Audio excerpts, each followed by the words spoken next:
And welcome to Game 7 of the 1991 World Series.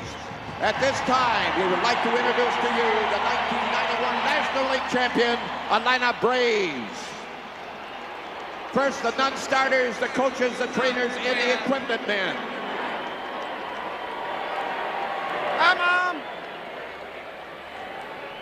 Hey! That's good.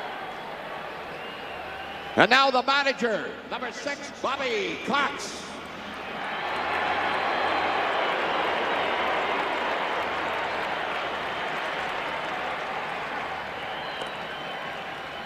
Leading off, the designated hitter, number 27, Lonnie Smith.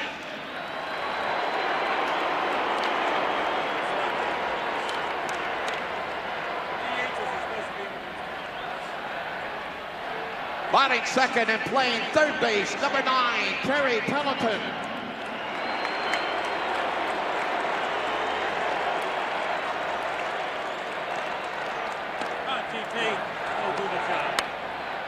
Batting third, playing center field, number 5, Juan Gant.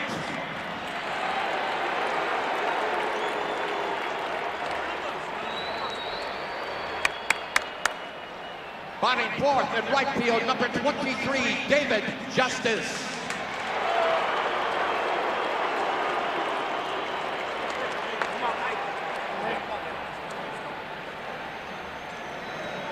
Batting fifth, the first baseman, number 12, Sid Breed.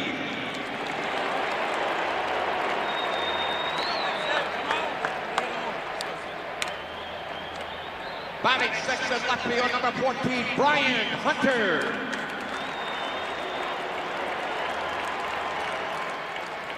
Let's go, Brian. Batting seventh, the catcher, number 10, Greg Olson.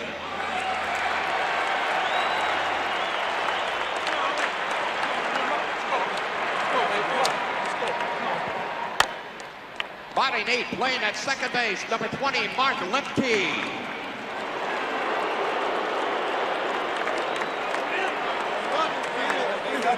Hey, you hear what they say? Batting ninth at shortstop, number 2, Rafael Belliard.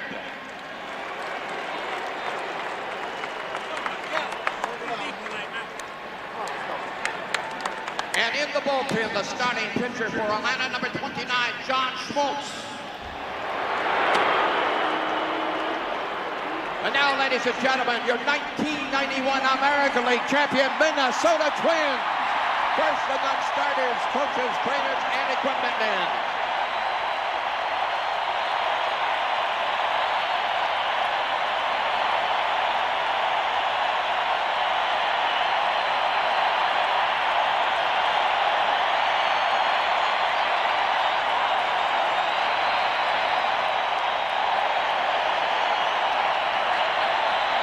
First, the non-starters, coaches, trainers, and equipment men.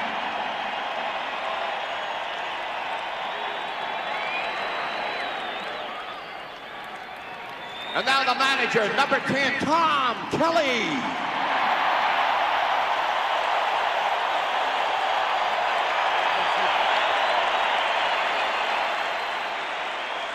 Leading off in left field, number 32, Dan Gladden.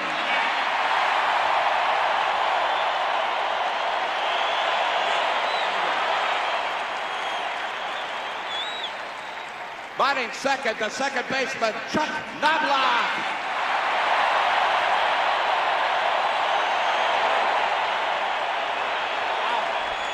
Batting third in center field, number 34, Kirby Puckett.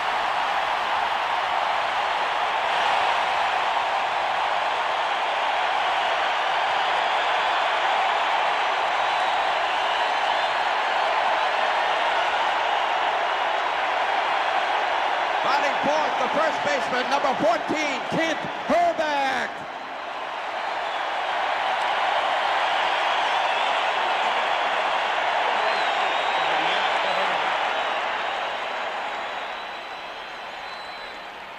Batting fifth, the designated hitter, number 44, Chili Davis.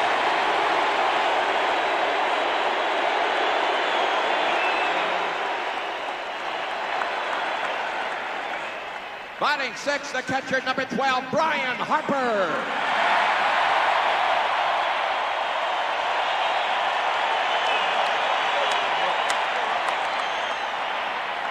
Batting seventh, playing in right field, number 24, Shane Mack.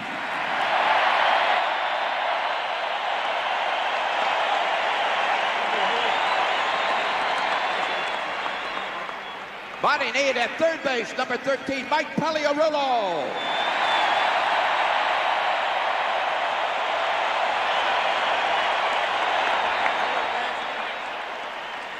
Batting ninth, the shortstop, number 7, Greg Gagne.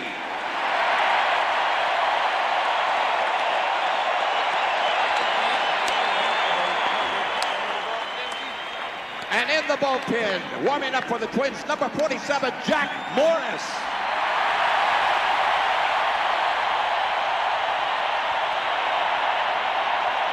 Ladies and gentlemen, please stand as the United States Marine Color Guard presents our nation's colors. And now, to honor America, please join 7-year-old Jacqueline Hawkins from New Hope, Minnesota, as she leads us in our national anthem. Oh, sing, can you see him by the dawn's early light? What so proudly we hailed at the twilight's last gleaming, whose bright and bright stars through the perilous fight. Oh, the ramparts we watched were so gallantly seen, and the rockets riding left.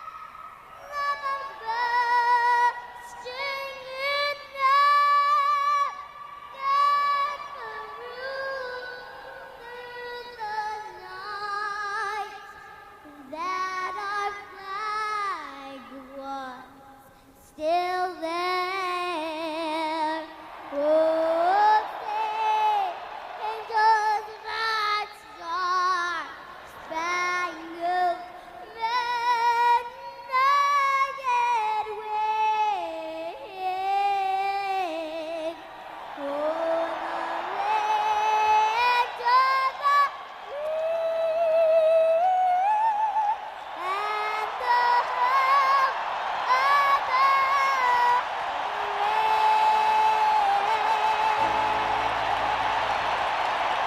the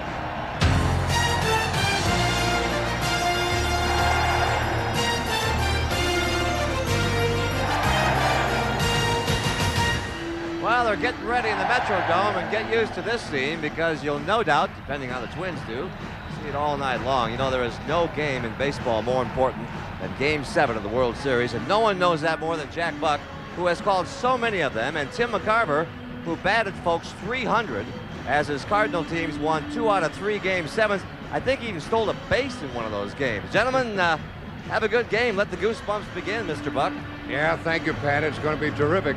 I just hope that little 7-year-old girl who sang the anthem doesn't do play-by-play. Oh, wasn't she terrific? I'm telling you. She was terrific. Folks, we've been wrong. We kept saying this series can't get any better, and it got better and better and better. And now here we are with this game to mark the end of a glorious baseball season. And Jack, so many vivid memories of the first 6 games that we thought it appropriate to show some of the scattered pictures of the smiles we left behind.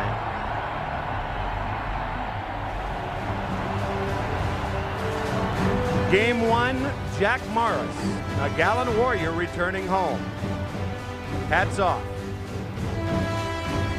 Game 2, when push comes to shove, a bad turn for Atlanta. Game 3, Rick Aguilera, the pinch hitter. Later, Game 3, a force emerges in Mark Lemke. driving home the winner. Game 4, the violent collision of Smith and Harper.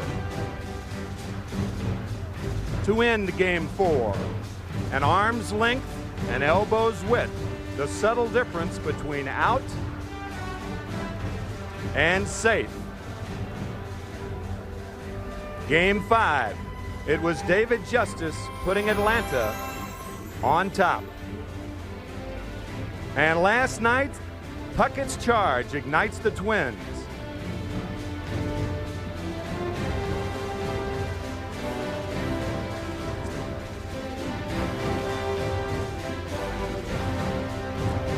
And Homer Hankies were aptly named last night, Jack.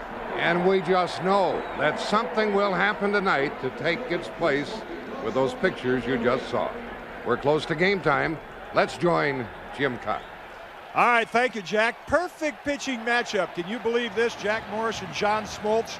Jack Morris with John Smoltz, boyhood idol. Minnesota signed him to pitch big games like this. Atlanta traded for Smoltz to do the same. They'll have a big influence on who wins this game. The warm-ups are over with. The palms are a little sweaty. They're going over their little checkpoints. Few hours, we're going to celebrate, see which team wins. These guys have been thinking a lot of thoughts since they warmed up. Backyard games, boyhood dreams of pitching Game 7. And when it's all over and the champagne is kind of dried off, there's one thing they're playing for, and that's this ring. More than anything else, a ball player wants that. Morris and Smoltz going to have a big influence on who wears it after this one's over. There are the Twins on the field with Jack Morris taking his warm-ups. He certainly has had more experience than John Smoltz. But the two of them are just excellent hurlers, both at a very, very strong position with regard to the season. They've been pitching very well as of late. And we're ready for this one to start unwinding. Lonnie Smith will be first up. Feel like we've died and gone to 7. That's what we've done. Boy, this is exciting for everyone involved. Lonnie Smith with a handshake to the catcher, Brian Harper, a former teammate of his. And here he is from Highland Park, suburb of St. Paul. Jack Morris, hometown boy, makes good. First pitch. Ball 1. Smith has had 3 hits, and he's had 4 hits, and 3 of them have been home runs.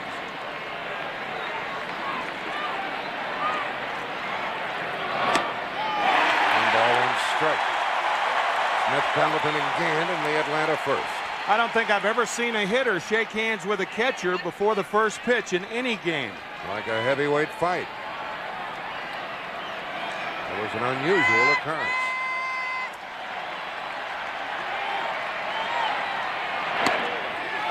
Two balls and a strike. Jack Morris the pitcher, Brian Harper the catcher. We'll meet the umpires here in a moment. Playable into right field.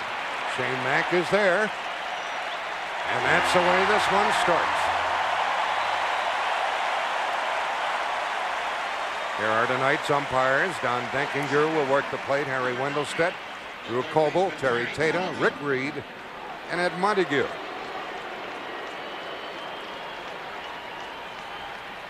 This is the crew chief, Don Denkinger.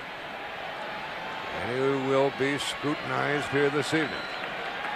Everything that occurs on this playing field is under quite a microscope. Pendleton has been hot with the bat. He's had 10 hits in the series. He homered here last night, his second home run of the series. Ball 1 to him. Terry 6 for his last 7. He won the batting title this year, the first Atlanta Brave to win a National League batting title since Ralph Garr did it in 1974. Out of play. Ralph Garr, by the way, still with the Braves organization. He was one of my favorites when he was with Atlanta. What a nice fellow he is. 1 ball, 1 strike.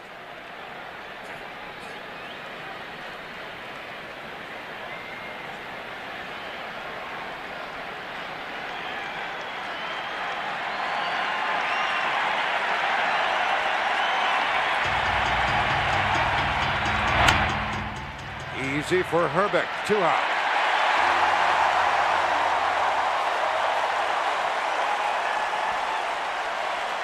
$55,000 plus here in the Metrodome. Nice chilly evening, clear night out of doors.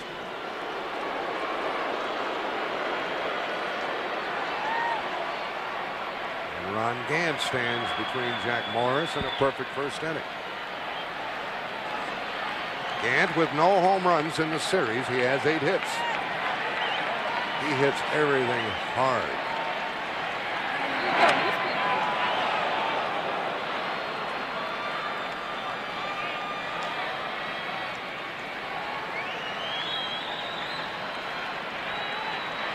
Skipper of the Atlanta Braves, Bobby Kaat. They go home after the game tonight. Will it be a triumphant trip? Tom Kelly is the skipper of the Twins. He won it all in '87. And had to win Game 7 here against the Cardinals to accomplish that. 2 balls and a strike. Had O'Brien mentioned in the early going, Morris won 2 games against Toronto. He was the winner in Game 1 of this series. Then no decision in Game 4. So he's pitching in Games 1, 4, and 7.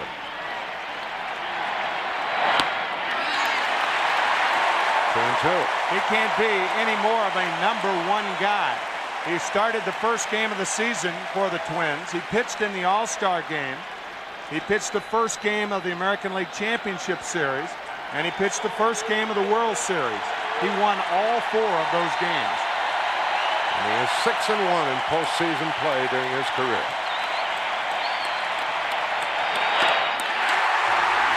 Down in order go the Braves.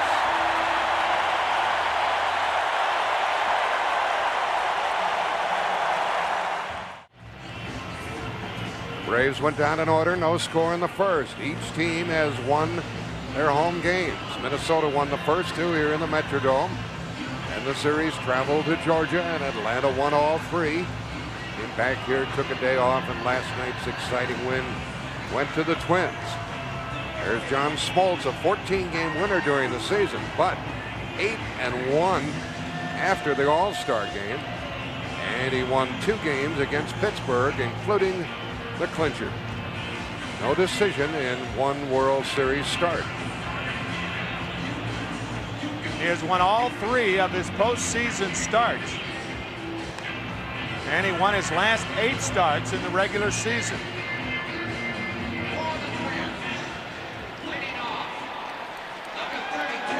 First batter, Dan Gladden.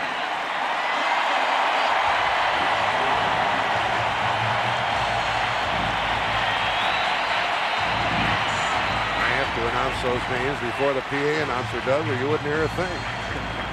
It's going to be Gladden, Knobloch, and Puckett. They took the roof off this place just about when they introduced Puckett in the pregame. Gladden has had 4 out of 25. That's not so hot.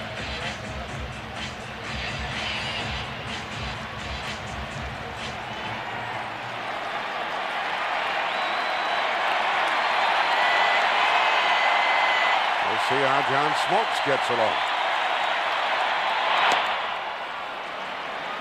Greg Olson has caught each game of this series. And he was a strong performer down the stretch for the Braves. Pulled an Iron Man act.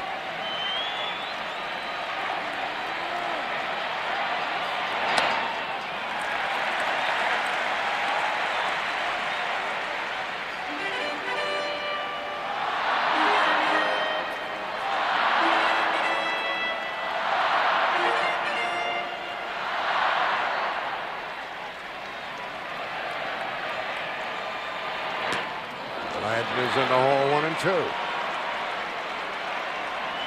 2 unhittable sliders for 2 strikes to Dan Gladden. Those are sweeping sliders from Smoltz. He pitched 7 innings in Game 4. Braves won that game. He didn't get the win. Out of play. 1-2.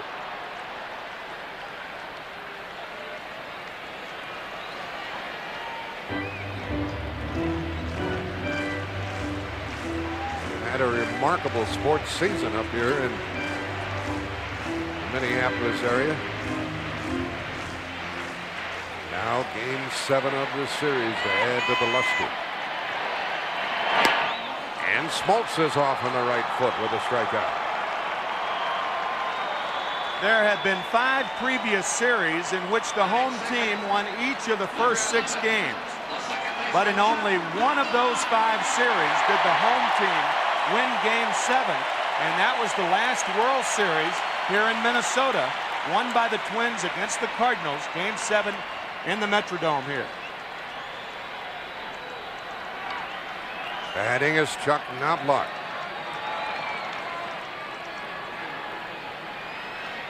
A rookie second baseman. Had a couple of runs batted in this series. 7 base hits.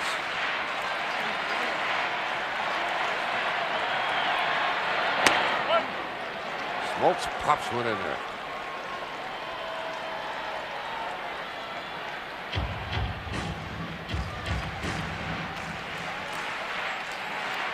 Smoltz first put on the Atlanta uniform in '88 for a few games.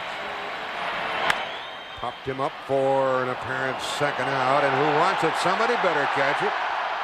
There's the second out with Justice making the catch. It looked like Lemke was going to go to it, then Gant gave up. There was a momentary pause there, wasn't there, Tim? Yeah, I like that qualifying word, apparent. I think that's appropriate for a visiting team in this ballpark. We saw Brian Harper lose one last night. Or Brian Hunter, I beg your pardon. Well, they applauded long and loud last night for this fella, and they're doing it again. Kirby Puckett.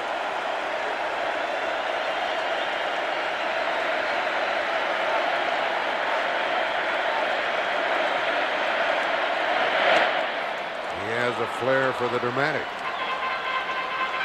His 11th inning home run was only the 4th extra inning game-ending home run in World Series history. Dusty Rhodes hit one, Eddie Matthews, Carlton Fisk.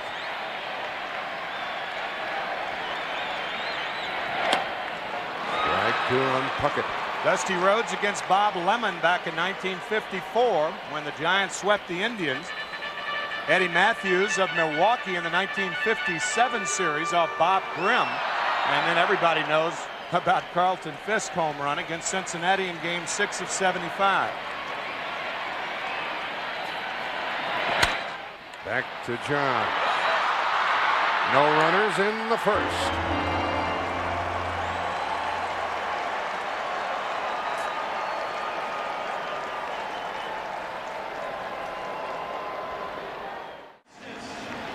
No score, top of the second. Tim, you referred to that unhittable slider by John Smoltz.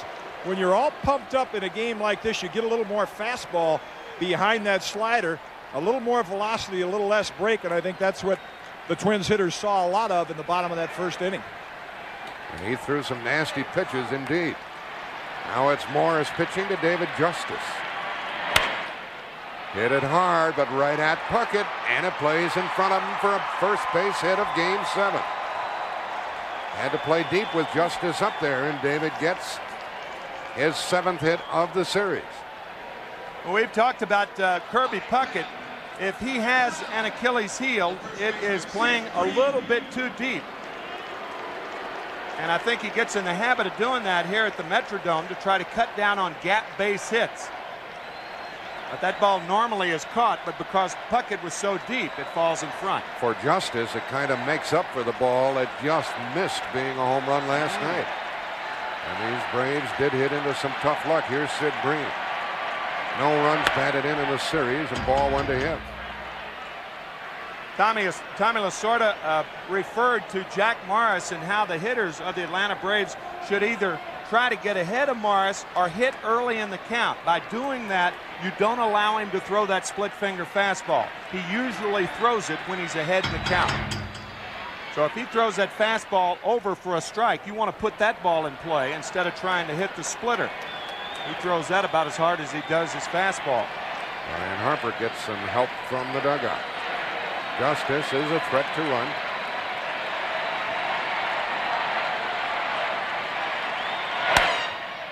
And that ball is out of play. Justice is not the fastest of runners, but he did steal 8 base during the season. Jimmy Williams, the third base coach. It was Justice's steal of second base before the Mark Lemke hit in Game 3. That allowed Atlanta to win their first postseason game ever. Leadoff man is on for Atlanta. 2 balls and a strike. Herbeck holding against the runner.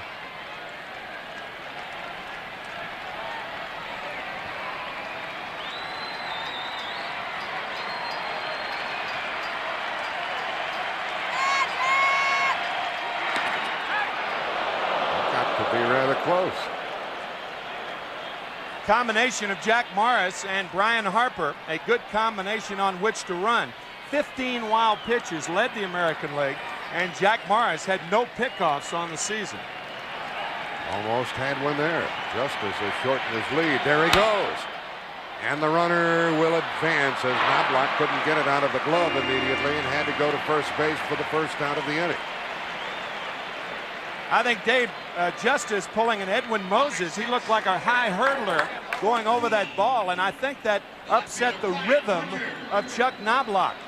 Watch Justice hurdle this ground ball, and Knobloch, I think, caught it a little in the heel of the glove, couldn't get it out cleanly, and had to go to first base. That's an Edwin Moses form, isn't it? Good form by Justice, and good for Atlanta that they started the runner, or with Green running, that would have been a double play. Hunter is up. Ball 1. Bryant 3 out of 17.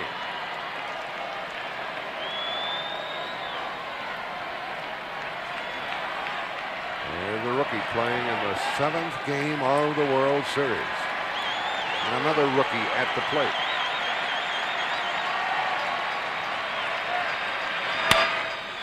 And that's just foul. Well, that's the way it went all last night for Atlanta, wasn't it, Tim? Well, he hit that ball off the end of the bat, but Atlanta did hit an awful lot of balls hard last night, either at Twins players or just foul. You mentioned the David Justice foul ball that was really crushed, about a foot foul. And then Terry Pendleton, his second time up, just missed an extra base hit.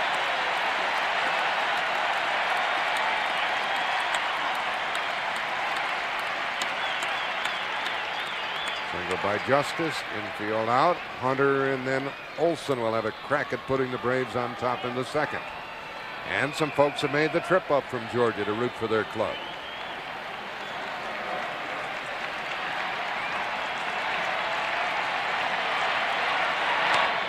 They haven't had a winner since the Braves moved there. The last Braves team to win was the '57 group. That's Eddie Matthews, Hank Aaron, Joe Adcock, Frank Torrey, Del Crandall, Red Changes, Johnny Logan, Andy Pafko, Bill Bruton. That was a terrific team. And the pitchers were Spawn and Burdette and Buell. Lou Burdette won 3 games in that series, and it was Lou Burdette who lost the decisive game in 1958 to the Yankees. The Yankees trailed 3-1, and then they came back to win the last 3 games against Milwaukee.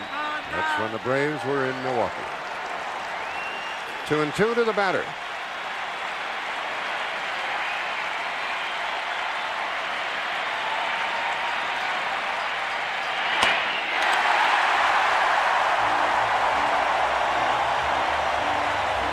High heat for the 2nd strikeout.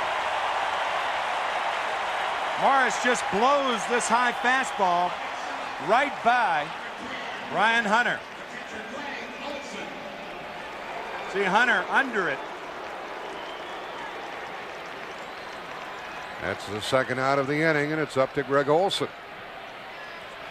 He is trying to do some damage against his hometown team. He's from Edina, Minnesota. He's cooled off lately. He's had 6 hits in the series.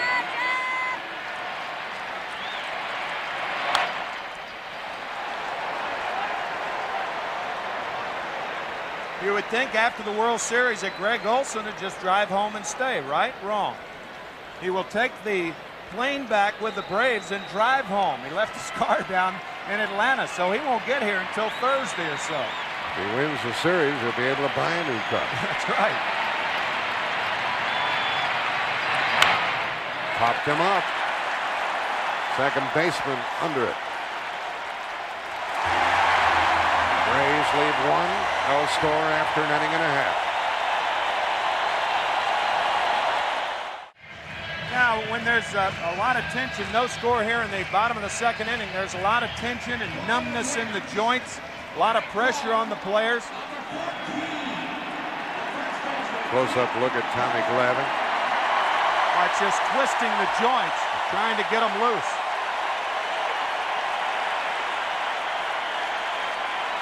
Here's Kent Herbeck to start the home second. He is 0 for his last 13 in the series. He's had 3 hits overall. One of them a home run. Ball 1.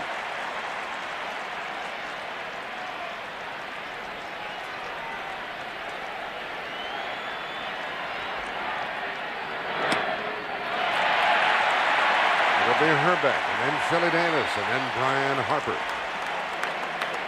But even that young fella knows the significance of this affair.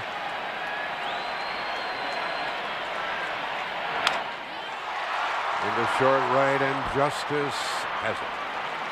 4 in a row, retired by the Atlanta hurler.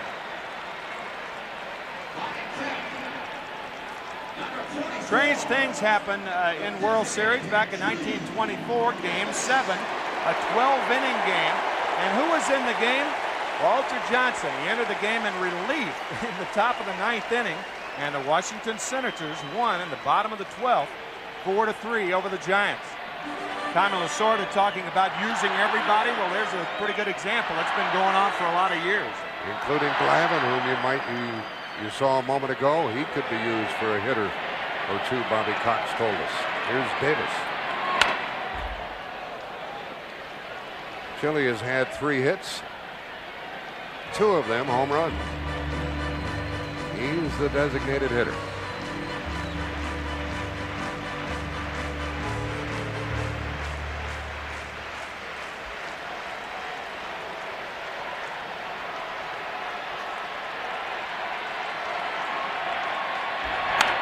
Out of play, strike 2.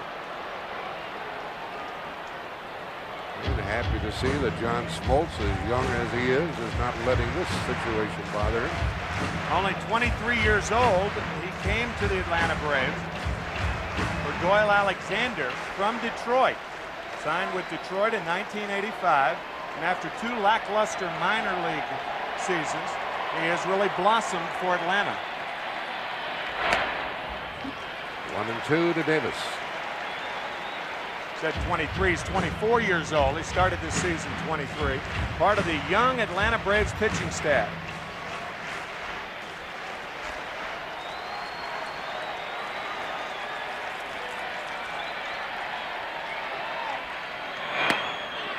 And that's strike 3. That's 5 in a row by Smoltz, 2 on strikes. We talked about the sweeping effect. Jim Kaat commented on the sweeping effect of the breaking ball by Smoltz, and that's a good example right there. Smoltz throws the curve ball that goes down to left-handers, the slider that goes away to right-handers. And the first to Harper is a ball. Brian Harper with a half dozen hits, 6 out of 17.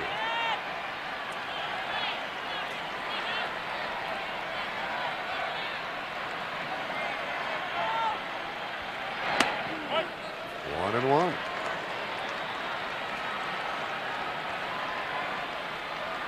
Brian Harper with that left leg, you'll notice how he has it cocked. That's what hitters do when they try to stay back and wait for the pitch. And a good swing, but he's in the hole. 1-2.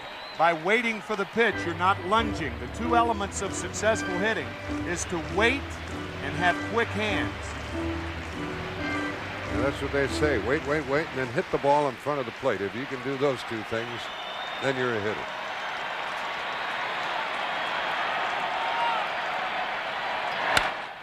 First hit for the Twins.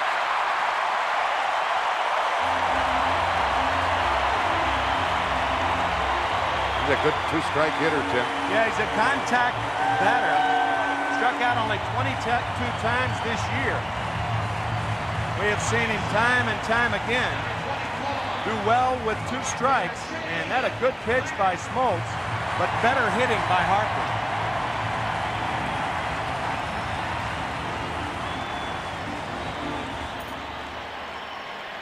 Brings up Shane Mack. Mack hit .310 during the season. He's cooled off in the series with only 2 out of 19.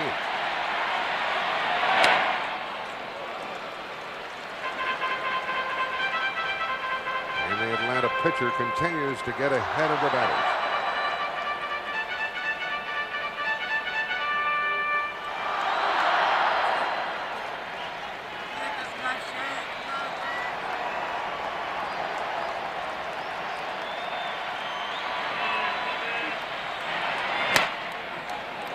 Ball, 1 strike.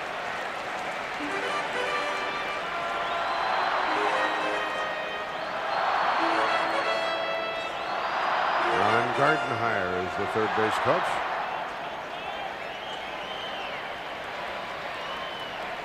Harper not a fast runner. Boy, Smoltz has made some dandy pitches in the early going. Wayne Terwilliger over at first base. Wayne Terwilliger played for about 18 years in the major leagues, primarily with the Washington Senators, and his top salary was $11,000 a year. And here you may get the upwards of $130,000 a share for the winning team tonight. 2-2. Yeah, that's what they figure that the full share will be worth for the winners. Not 130, maybe even more, 130,000. Shane Mack, 2-2. This fella hit 18 home runs this season. Driven in 1 run in the series.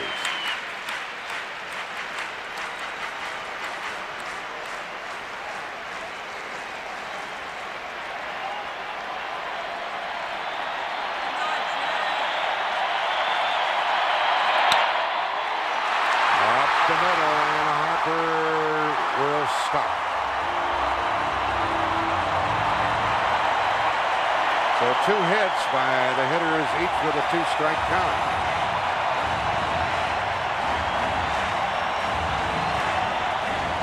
One on a slider away to Brian Harper, and now the fastball away. And Shane Mack grounds it hard up the middle. Harper elects to stop at second base because there are 2 outs.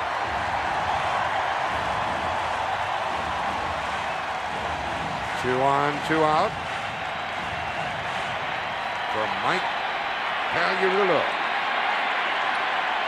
He's had 3 out of 8 against Atlanta.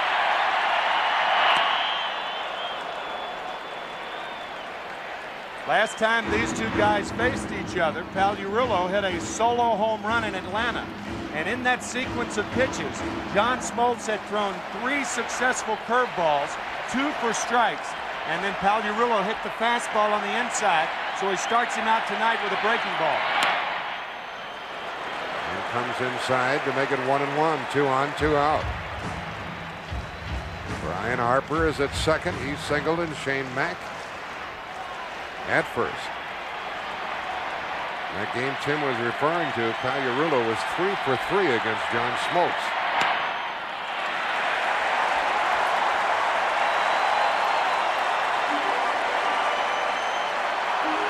No score in the second of Game 7.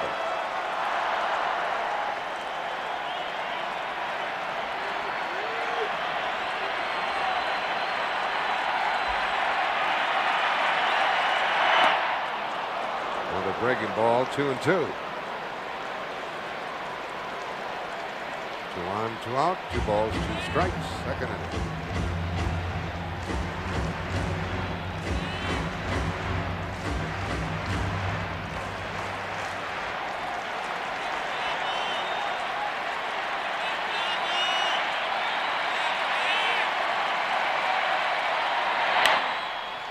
ball is fair.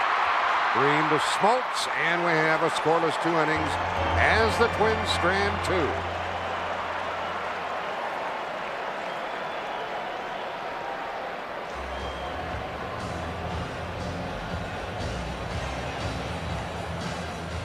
No score after 2.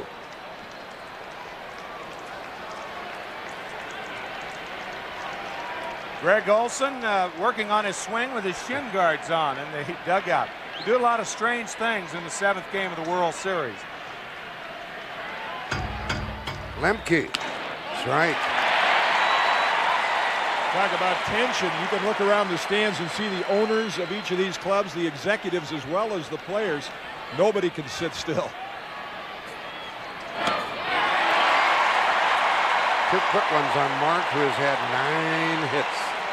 We've talked about how there's more tension in the League Championship Series, and I think generally speaking that's true. But somehow this year it's different in the World Series.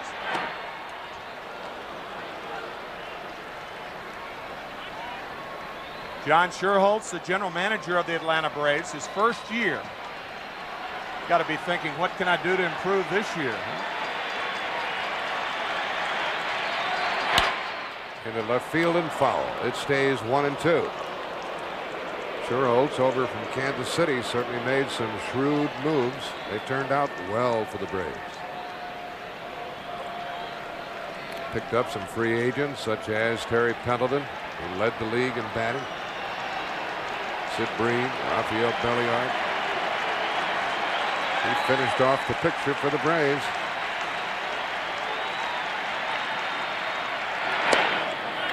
2-2. Lemke, Belliard, and Lonnie Smith in the 3rd.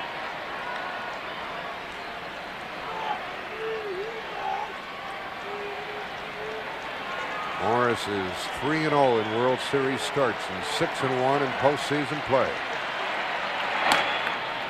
3-2. It was strike 2. 0-2.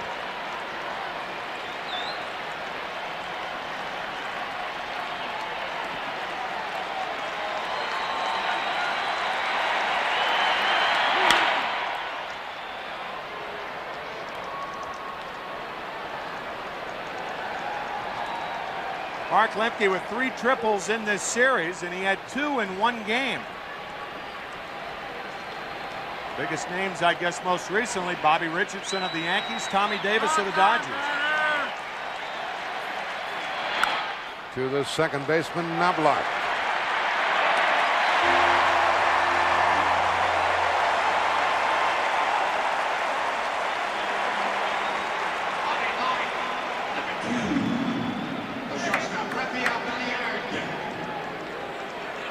Braves have 1 hit in the game. That by David Justice, wasted in the 2nd inning. Pendleton has some advice for Lemke.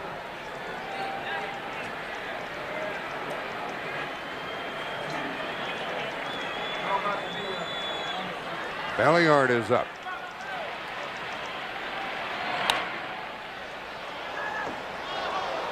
And Morris ahead on the count. Maybe Terry Pendleton was asking Mark Lemke, how do you win a game in this Metrodome? He lost 4 as a member of the Cardinals back in 1987, and he's lost 3 home games up here this year. Road games for him, but of course home games for the Twins. Through the hole, and the 6th hit for Belliard in this series. 1 on, 1 out. 2nd hit for Atlanta. The designated hitter, Lonnie Smith. Nice hitting by Belliard. Pitch was away, and he hits it away.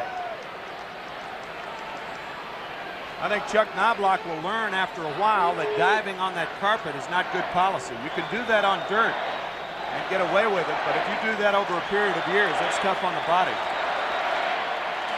Knobloch gets second base as the Twins try to induce the double play ball from Lonnie Smith, who has other ideas. Off the glove, and good reaction by Belliard. He's at second with 1 out. It's exactly what it was too, Jack. Reactions, great instincts by Belliard. We talked about Morris's wild pitches, but I think this is going to be a pass ball. We'll see how it's scored. Yep, it scored a pass ball, and there's Belliard right there, anticipating a ball coming out of the glove, and if you don't anticipate it, you're not going to get a good jump, and he did. Now it's ball 2 to Lonnie Smith, who started the game with a fly ball to right. He's hit 3 home runs in this series, but 0 for 12 with men in scoring position. Yeah, all 3 home runs have been solo shots. He can go the other way with the ball, but we've seen him pull the ball most of the time in the series.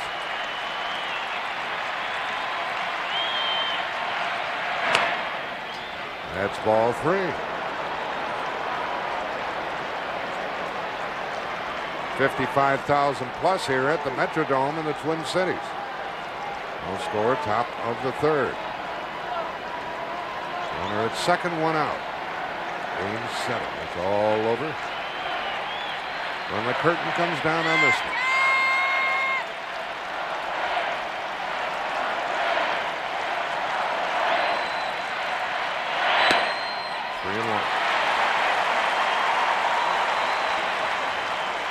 All around town, Tim, we heard people say it's a shame that somebody's got to lose one tonight. I know it's a cliche, but everybody feels that way, including the Minnesota fans. They admire these Braves and what they've done.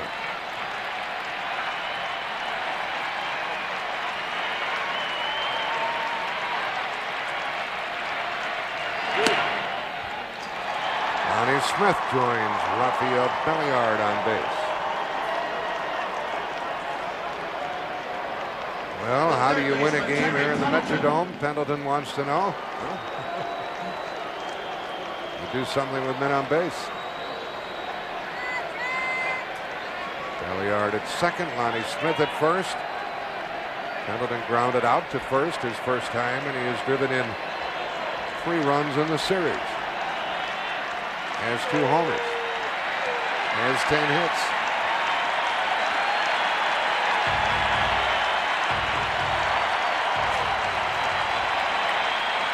Last half inning, the Twins left 2 men on. Big difference, though. They got their 2 men on with 2 outs. There's only 1 out now. Ball 1 to TP, as they call Terry Pendleton. Appropriate name for a Braves player. 4 for 8 with runners in scoring position. There's Scott Erickson, who started last night's game. In game 4, Pendleton had a home run and a double against Jack Morris.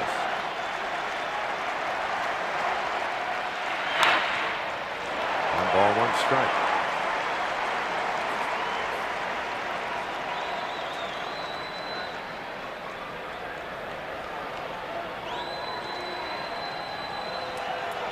Jimmy Williams reminding the runners, 1 out. Rick Aguilera on the bench. It'll be a while before they will use him, if at all, tonight.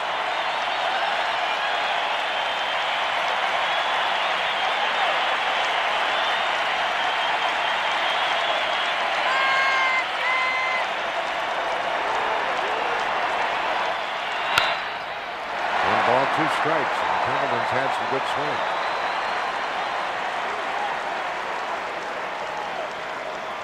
You can cut it with a knife here, folks.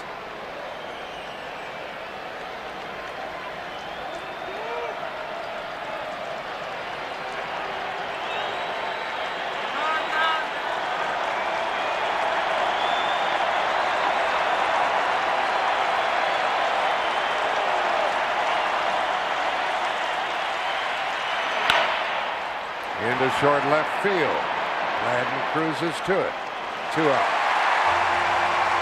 Got a tough one there. 2 on, 2 out.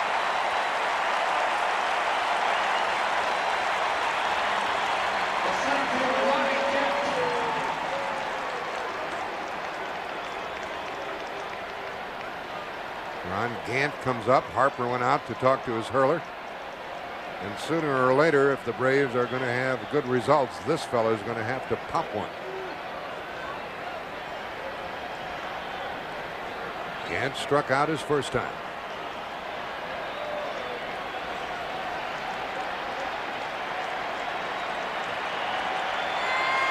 He's a first ball fastball hitter.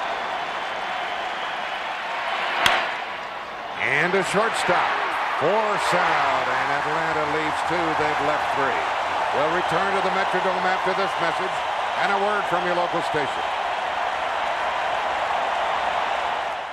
Atlanta's left 3, Minnesota 2. Bottom of the 3rd, no score. Jeff Treadway on the Atlanta bench.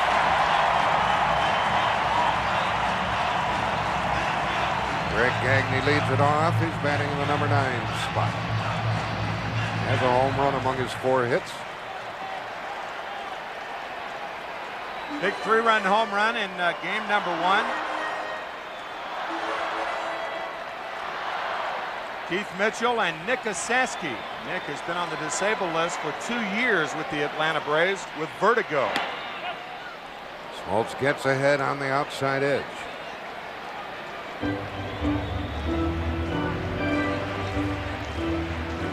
Smoltz has allowed 2 singles. They came in the 2nd after 2 were out. That's strike 2.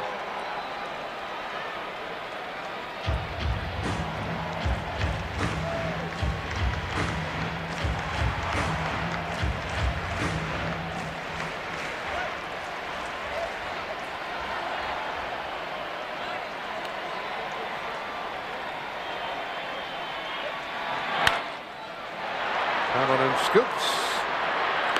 1 out. Let's go back 31 years and take a trip to Old Forbes Field in Pittsburgh. This one, in typical fashion, was going right to the wire. Here's a swing and a high fly ball going deep to left. If they do it. Back to the wall goes Berra. It is over the fence. Home run. The Pirates win. Ladies and gentlemen, Mazeroski has hit a 1-0 pitch over the left field fence at Forbes Field to win the 1960 World Series for the Pittsburgh Pirates. And a foul ball off the bat of Gladden. That is the only home run that has ever ended a World Series. Bill Mazeroski, game 7, the only home run that ever ended a World Series.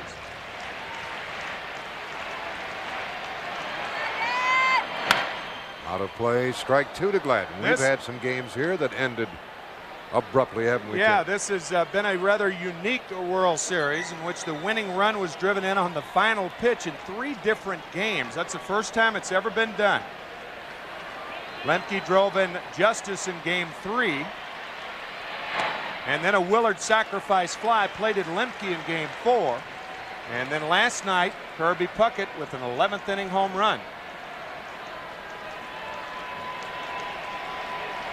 Leadoff man has been retired in the 3rd.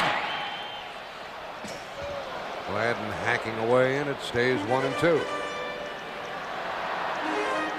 Tom Kelly.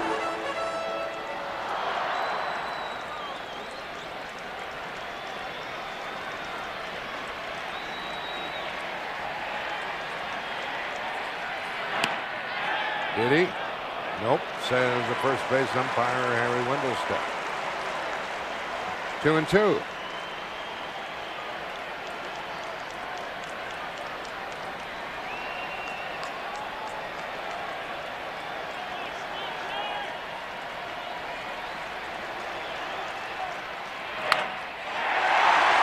He'll get more than one.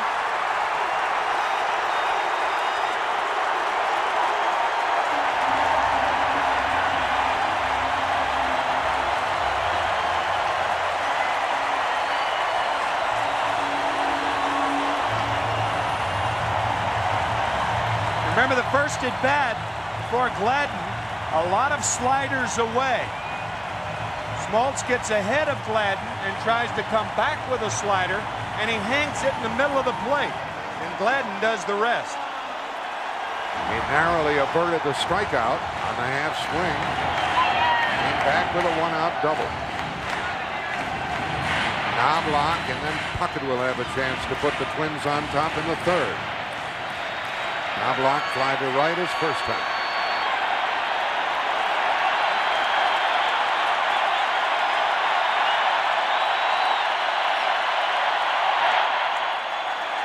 He missed with that one.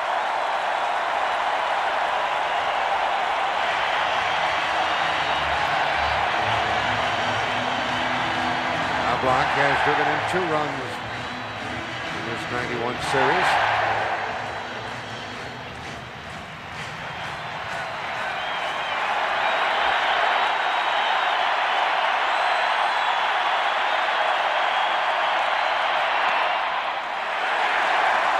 Ball 2.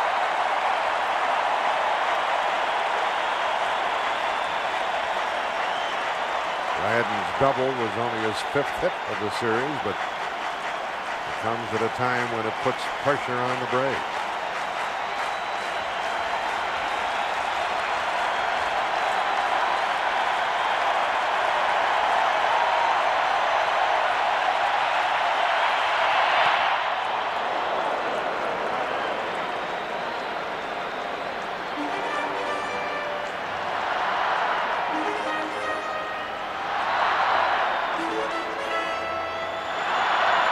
Tom Kelly was talking to Dan Gladden to keep an eye on Knobloch.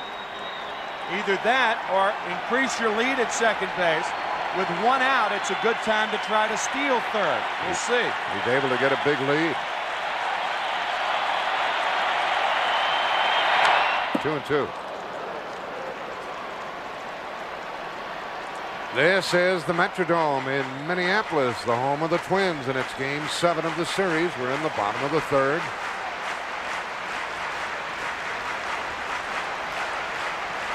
Runner at second base, 1 out. Tim McCarver and Jack Buck with you, and this is the last baseball game of the year. The center of the baseball universe, the Metrodome.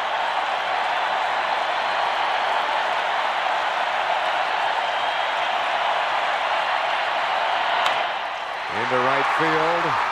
Justice is there. 2 out. The runner tags. Goes to third.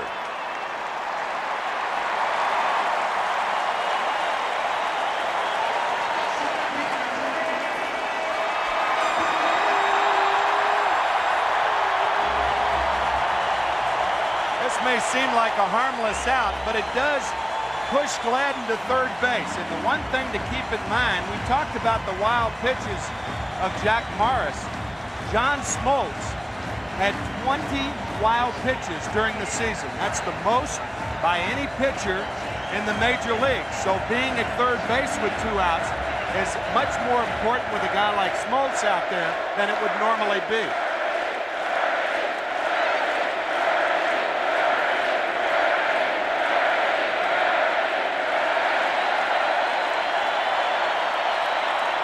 Is he a popular man here? Puckett ran back to the pitcher his first time.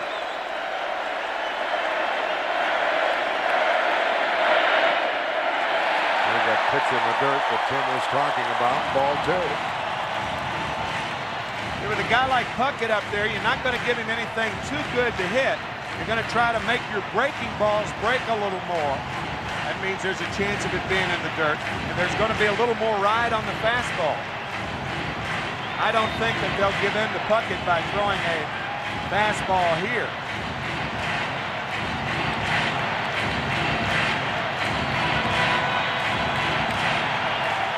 I wonder if Puckett can get a hit after Pat O'Brien woke him up so early this morning to do an interview.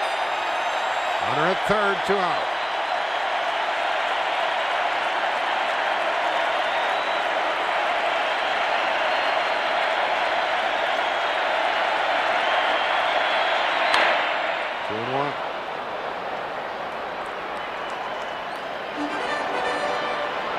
Usually, Tim, you get to an exciting game. Once the game starts, everything settles down and everybody's relaxed. Not tonight. Not this one, no. Not tonight.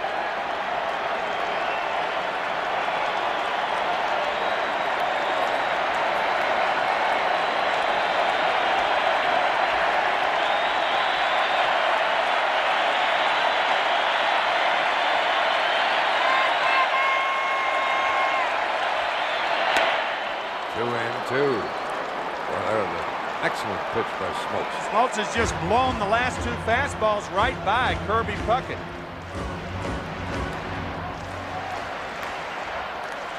See what they go with, he and catcher Greg Olson, what they call here with the count 2-2. It's going to be the slider. We have 6 more innings to go of torture and pleasure.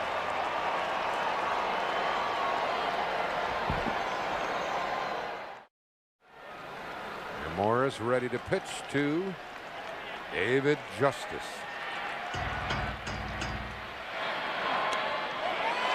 There's a real lollipop and a strike. A little bit of everything from this veteran hurler. That lollipop was sweet if you're looking for it, but most hitters don't look for it. He only throws it 4 or 5 times a game. 2 in a row. How about that? He's got 2 more to go. On to the 46 All-Star game. Rip Sewell to Ted Williams.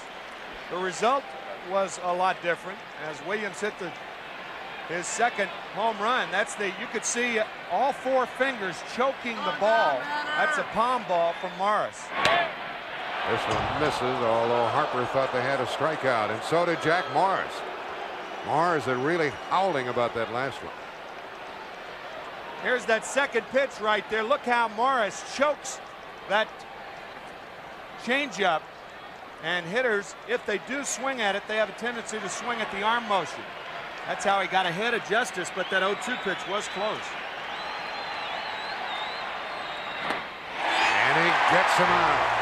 And that for Jack Morris, his 3rd strikeout. We'll hear from Jim Kaat.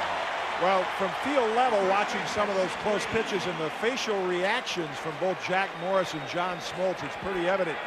Not pleased with Don Dinkinger's strike zone, but that's customary. He's not known in the American League as a pitcher's umpire. Very tight zone. David Justice wasn't pleased with that fork ball from Morris either. Here's Bream to the opposite field, chased by Gladden. He's there. Fair ball, 2 out. That off-speed pitch from Jack Morris, we clocked at 63 miles per hour. That, of course, the palm ball, big disparity between that pitch and his split finger fastball. Kitty, is there anybody who throws a fork ball any harder than Morris in the American League? I don't think so, and I think that's one of the big differences. Atlanta is seeing pitchers like Morris and Tapani, who doesn't throw quite as hard with the hard fork ball. Hunter, ball 1. I guess Mike Scott, when he was healthy, was comparable to the way Morris throws his. Brian Hunter struck out in the 2nd. Jack Morris having no difficulty here in the 4th.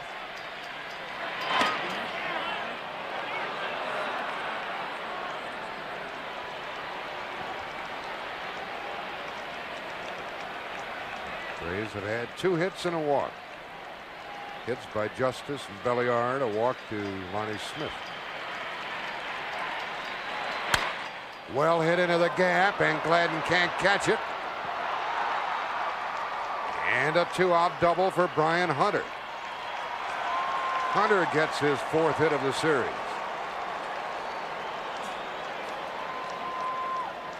That is the 40th extra base hit of this World Series. The record for extra base hits by 2 teams in a World Series, 42. So both teams just 2 extra base hits away from a World Series record. There have been 16 home runs hit in this series. Series record is 17, so they're 1 home run away.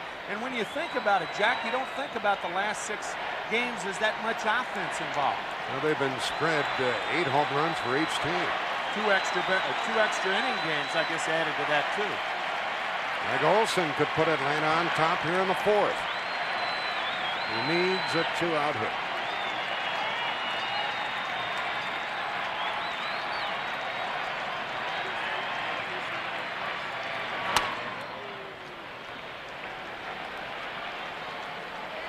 Olson has 6 hits, 5 walks. He's driven in 1 run in the series. And they get so many chances in the game. He's had a leadoff single in the 2nd. Had 2 on with 1 out in the 3rd. And this is a 2-out opportunity.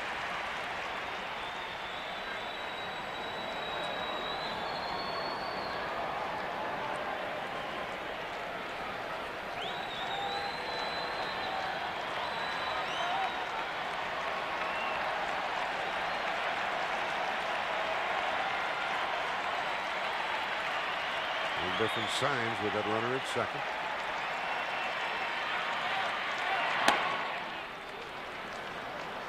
Two and one.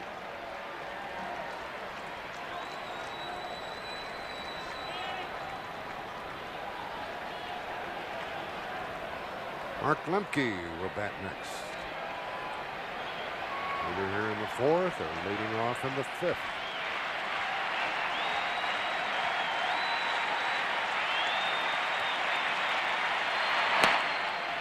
Three and one. Mr. Morris is not very happy. And I think he believes he should be getting more calls than he's been getting.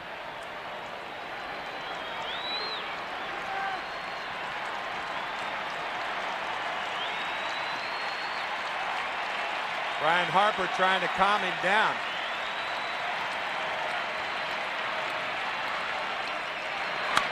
Out of play, 3 and 2.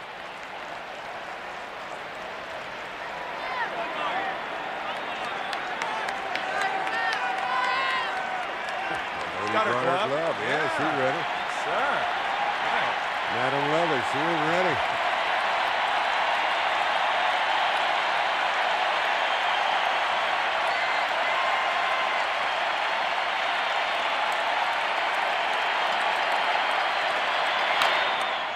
Still 3 and 2. There's a lot of hitting room up the middle with Olson batting. Hunter running the bases at second.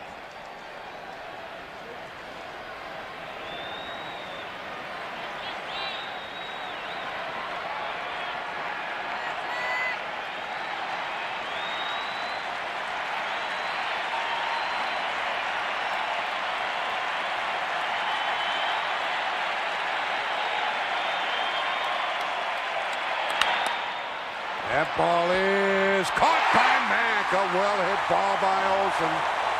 And we're still scoreless, and now Atlanta has left 4.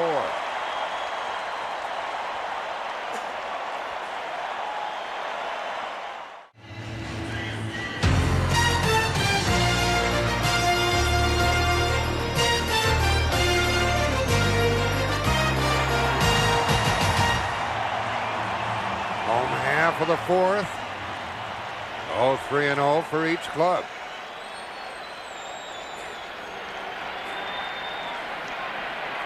Tension fills the park. Herbeck leads it off.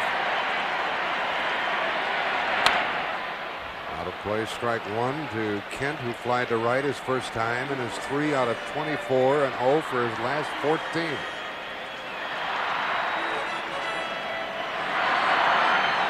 But he's a big threat. 1 ball, 1 strike. And Herbeck says it hit him, and he goes to first base. Here comes Bobby Cox out to argue. I don't think Olson is really arguing. Cox is saying it didn't hit him. Well, there was a delayed reaction on the part of Ken Herbeck and Don Dinkinger, the home plate umpire. Olson, I think, initiated the request. The slider inside, did it hit him? It looked like it did. Or it looked like it could have.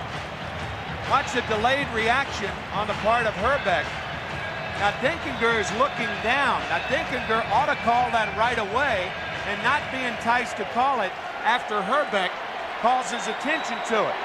Seems to me that if you call the play right away, that would be the appropriate thing to do. You can't let a hitter talk you into thinking that that he was hit by the pitch. Judging by the way Olson and Smoltz reacted, you would have to say it did hit him, right? I thought Olson questioned the call. Yeah, that's exactly right. I thought he questioned the call, and then Cox came out. I think that's what brought Cox out of the dugout. In any event, the leadoff man is on for the first time in the game for the Twins, and Chili Davis has a 1-1 count. Number one, a pitcher can't tell whether it hits him or not. The catcher can, and the catcher, what he determines is whether the ball changed directions or not. If the ball changed directions, then it hit him. If it didn't change directions, it didn't hit him. Boone playing behind Herbeck at first. Nobody out.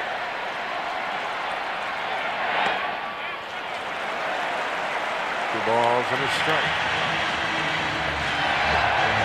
Herbeck is happy to get on base any old way. He's for his last 14.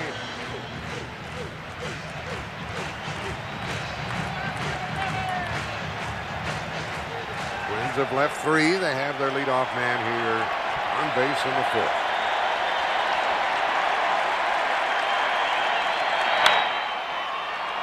Here comes Hunter from deep left. 1 out. We talked about the 1924 World Series. Well, in 1926, check this out. With 2 outs in the bottom of the 9th inning, Babe Ruth was caught stealing second base, and that not only ended the game, it ended the series. And that gentleman right there, his name is Pat Olson. He's 90 years young. This is his 283rd consecutive World Series game. 283. I don't know how many years that covers. A little pop fly behind second might drop. Justice with a good play, held onto the ball. That's the 2nd out, and Justice has done that frequently here in postseason. Came up with a little burn, but he got the ball off the bat of Harper. Yeah, Dave has messed up a couple of balls, but he's also made several fine sliding catches, and this is among them. Nice play, David Justice.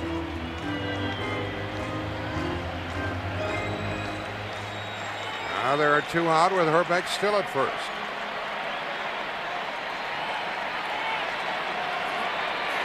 John Smoltz will deal with Shane Mack. Good breaking ball. The baseball field where Chuck Knobloch, the Twins' second baseman, played down in Texas A&M, by the way, is named after Pat Olson, that 90-year-old gentleman that you just saw. Didn't they tell us he was a roommate of Lou Gehrig? Lou Gehrig back in 1924 in the minor leagues. Can you imagine that? 283 straight World Series games. That's a baseball fan right there. What a great face, huh? Look at that. Great. Get that camera away. He's got his hand. I think he's got his handkerchief waving the camera away. Herbeck hit by pitch. Davis flied out. Harper flied out. Shane Mack the batter. And has left 4. The Twins have left 3.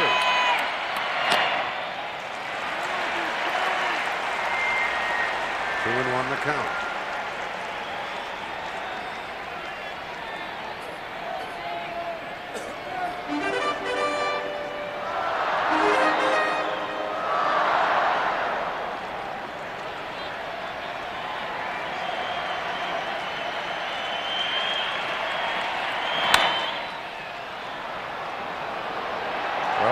I think this game is going to be decided. We have played 4 innings. There is no score.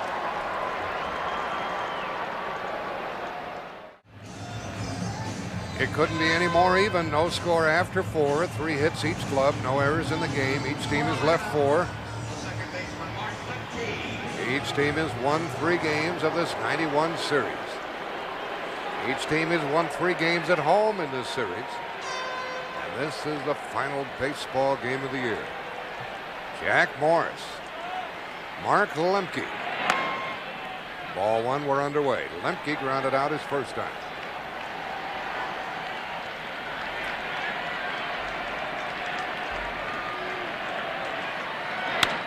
And another hit for the little guy. That is number 10 for Lemke. And it marks the 2nd time in the game the Braves have put their leadoff man on base. And we're to the point where you would expect a bunt, Tim. Well, with Belliard coming up, it is a guarantee that Belliard will be bunting on the first pitch. I don't know if Bobby Cox will change it. Mark Lemke on with his 10th hit. Not bad for a 27th round draft choice. That's the 4th hit of the night for Atlanta. never more than one per inning. Belliard singled his first time. He's a good bunter ordinarily.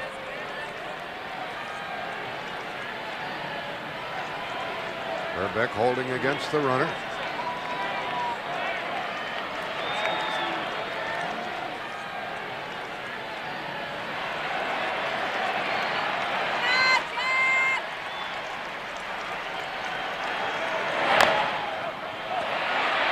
Play will be to first, and Herbeck takes the throw.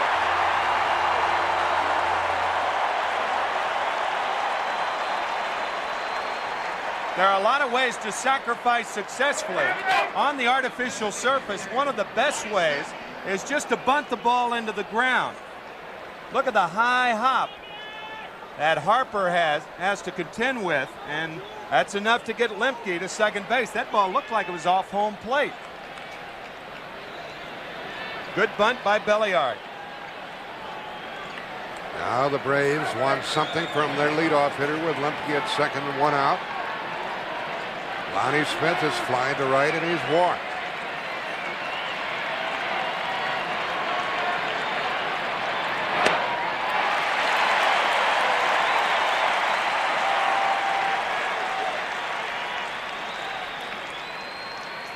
We're in the top of the fifth.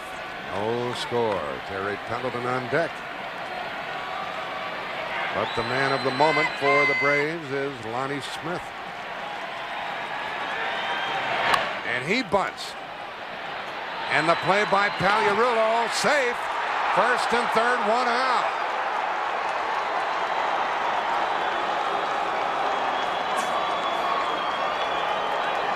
Rather surprising play by the Atlanta outfielder.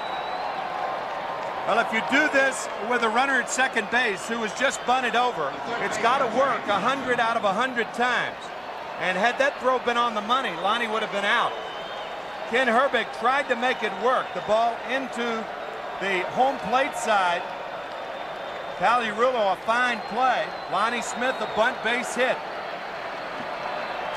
So it's unusual, but it worked. No pictures, just numbers. We'll see what comes of it. As Harper talked to his pitcher. Lonnie Smith at first. This ball bunted awfully hard, but Smith down to first base in a hurry, and the throw just pulling Herbeck off the bag. So Lonnie Smith says to Terry Pendleton, you do it. Pendleton is 0 for 2. Of course, it's easier for Pendleton to do it because now there's a runner at third and still only one out. But a double play in order.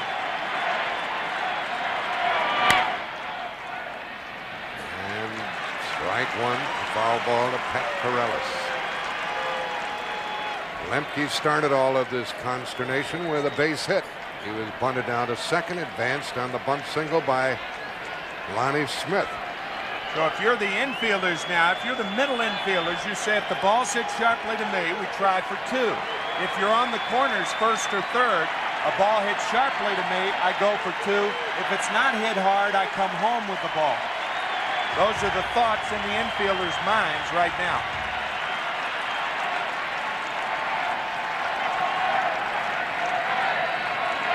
Everything came to a standstill, and Pendleton asked for time. I mean, everything was at a standstill. Jack Morris pitching to the National League's leading hitter of this year, Terry Pendleton. He wants at least a fly ball.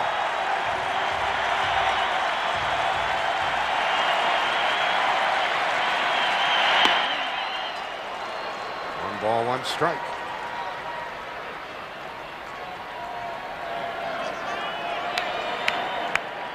This game too important for that family to stay away. Bring the kids. One ticket for two people.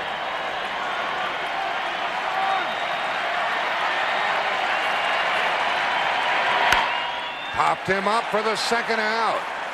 Shortstop wants it. And has it 2 out. So Pendleton leaves them.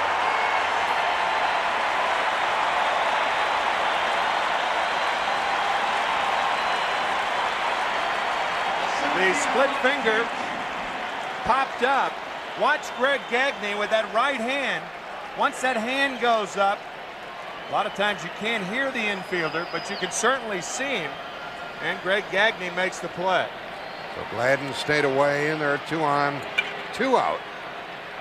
And up is Ron Gant, who is 0 for 7 in games 6 and 7. 0 for 2 tonight.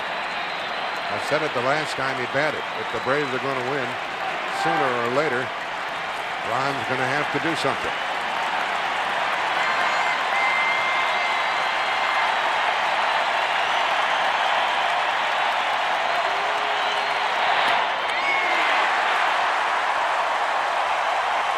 Crowd hooting and hollering on each pitch. Braves have left 4. Have 2 on, 2 up. No score in the 5th.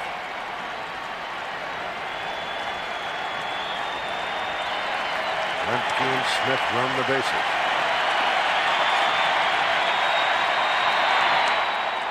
1-1.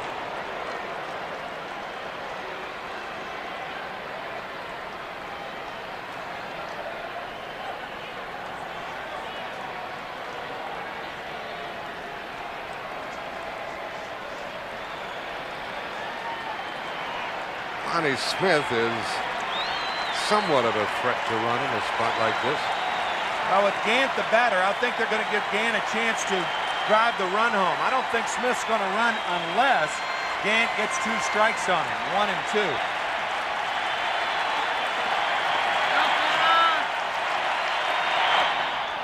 In the dirt, blocked the runner halfway, and he is safe. He got back.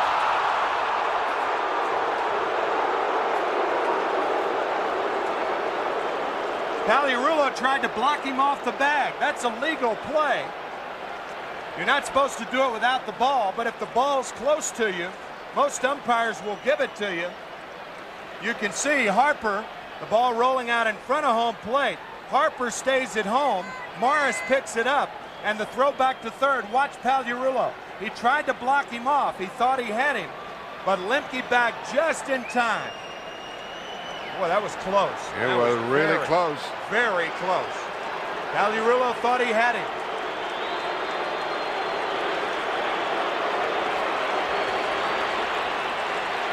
Count has gone to 2 balls and a strike to Ron Gant. 1st and 3rd, 2 out, no score, 5th inning.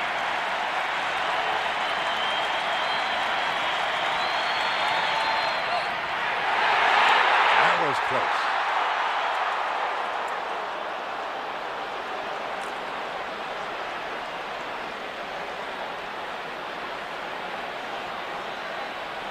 And just close. back.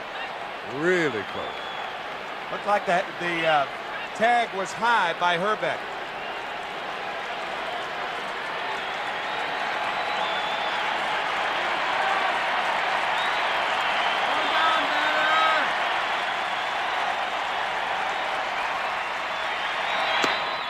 The count 3-1.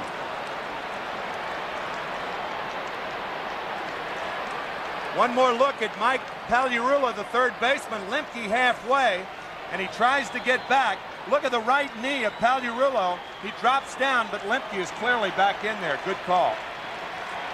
Now 3-1, and we'll see if Lonnie Smith leaves from first.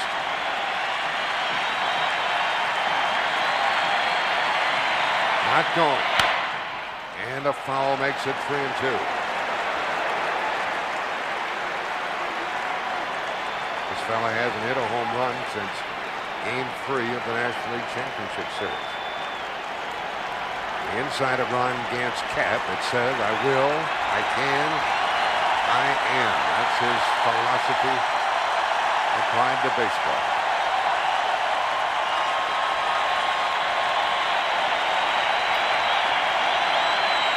First and third, 2 out, 3-2. Lonnie Smith will go.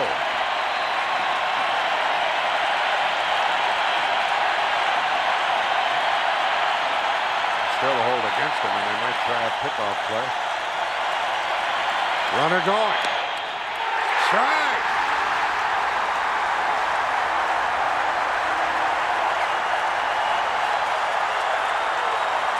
more strikeouts for Jack Morris, and the Braves have left 6.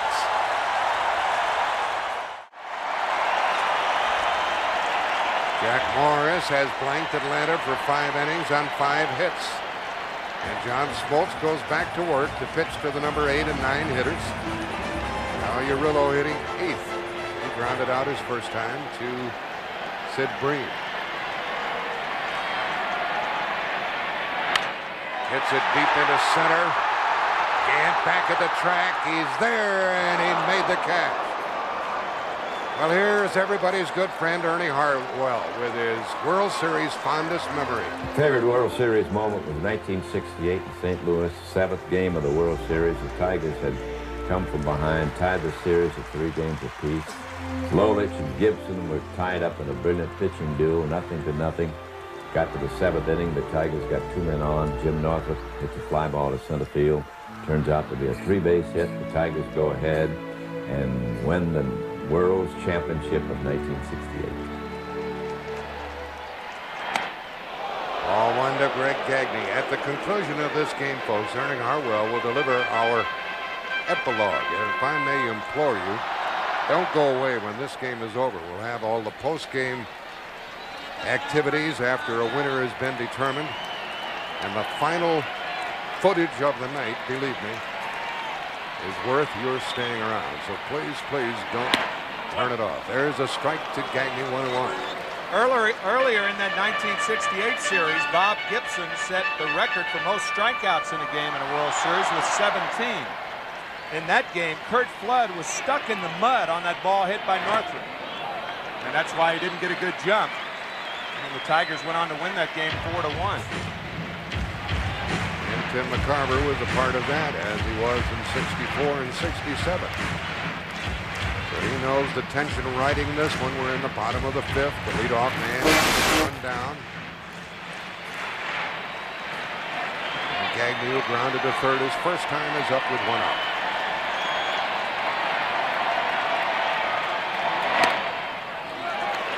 Doing 1. Now it's 3-1. 3-1. Gagne has a home run in this series.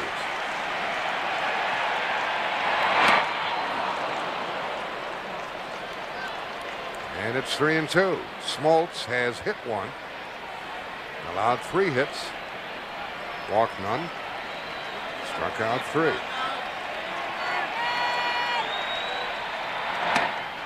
And he gets another strikeout. That's his 4th. 2 gone in the inning. This copyrighted telecast presented by authority of Major League Baseball. It may not be reproduced or retransmitted in any form without the express written consent of Major League Baseball.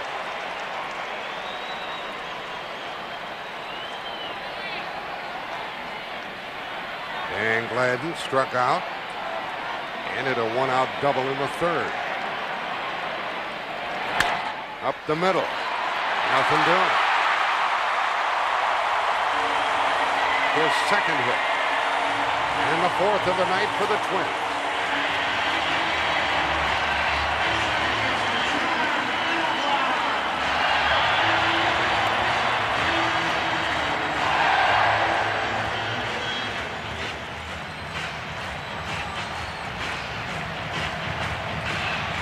Gladden spanks it hard up the middle. Lemke can't come up with it.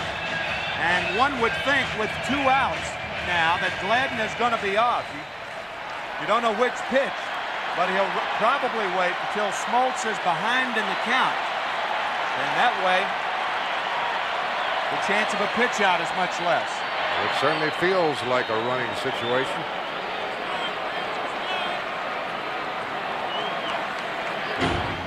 Gladden stole 15 bases during the season, was caught 9 times. Folks have run successfully against John Smoltz this year.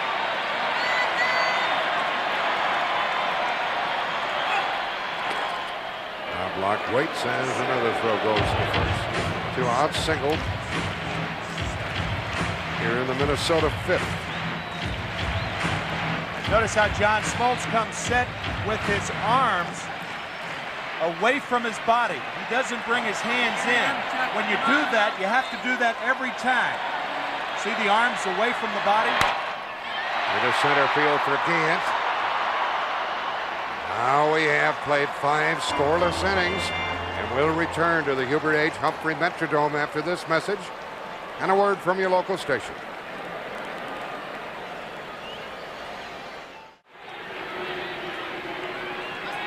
The best pinch hitter the Braves have, Tommy Gregg, has taken his jacket off. He took his soft hat off, and speculating that Brian Hunter, that right thumb, may be too bruised for him to hit. We'll see. He's due up third in this inning. After Justice and Breen, we're underway in the 6th, strike 1. There's Tommy Gregg. He is ready if Bobby Cox wants him. Yeah, those hard hats are very uncomfortable, and the only time a hitter puts those things on is when he's going to go up to bat.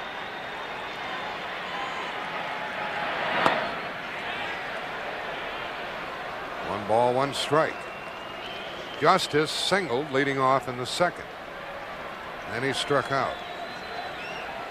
He's had 7 hits and 2 home runs in this World Series.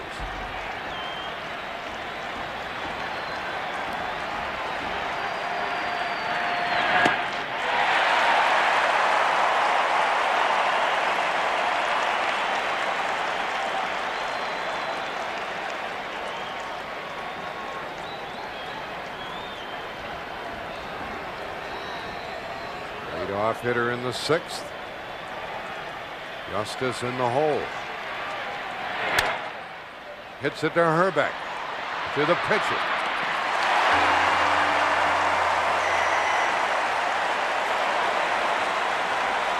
Ken Herbeck says he plays first base like a hockey goalie. Anything that gets by him, he thinks, is a goal. Well, there hadn't been too many goals in Ken Herbeck's career with him at first base. He's the best there is. That's what his manager says. He's the best I ever saw, says Tom Kelly. I think, Tim, you and I would throw in for Keith Hernandez in the National League. He's not active, though. With 1 out, Sid Green takes the strike. Let's hear from Jim Kaat at this stage of things. Yeah, Brian Hunter spent a lot of time on the bench flexing that thumb, checking it out. And Tommy Gregg still has a bat in his hand and is ready to go up in case he can't swing it. Hunter is on deck. Gregg standing by. Atlanta has left 6. They had 5 hits and a walk. Bream hits it to Herbeck.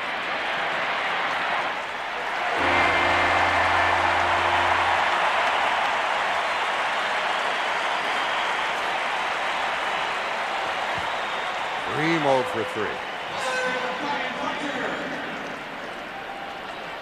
And Hunter will take his place at the plate. Bryant struck out in the 2nd. Doubled into left center in the 4th inning. Some people may not realize how much force a hitter uses when he swings a bat. There are a lot of tendons in the fingers and in the thumb, and you pull one of those tendons, and it's very difficult to hit.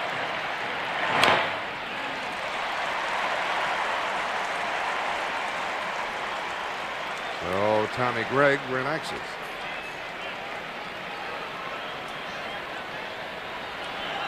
Two quick outs here in the 6th. Up, batter!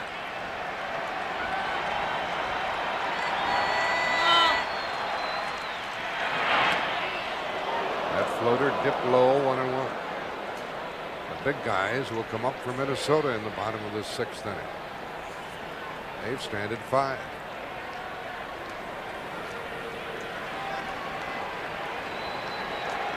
Hunter, 12 home runs during the season. There's 1 in the World Series.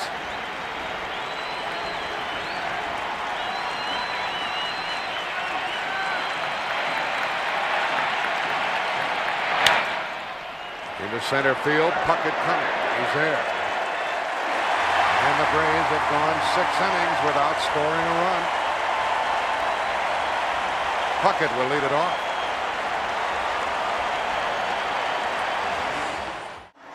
No score, bottom of the 6th inning, and you can see Brian Hunter in a great deal of pain. Watch him look at his right thumb. That was after making the last out on the top of the 6th. Hunter's still in the ball game, however. We'll see whether he hits his next time at bat. Well, it's still up to John Smoltz to hold these Twins. Puckett leading off. Kirby is right back to the mound and struck out. You know what he did last night in the 11th inning. Lights out. 1-1. Smoltz has struck out 4, walked none, hit 1. Here's the final football score. The Redskins over the Giants by 4, 17-13. Redskins, the only undefeated team in the National Football League. New Orleans dropped one today. And at one time, the Giants led 13-0 in that game, but Washington came back and won it. This is Game 7 of the 1991 World Series. Bottom of the 6th. 2-2. Puckett, Herbeck, and Davis.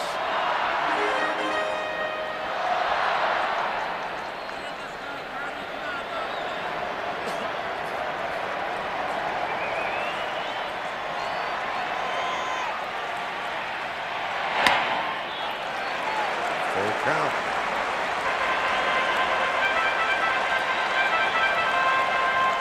Only once have the Twins put their leadoff man on base in this inning.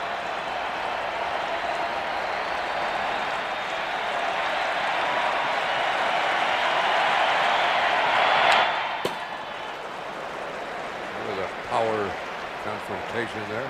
Looked like the hard slider, and that's true. The slider is a power pitch. It is not an off-speed pitch.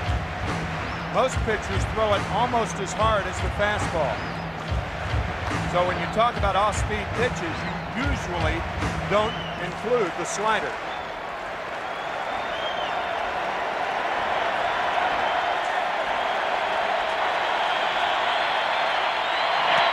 He walks Puckett to start the 6th.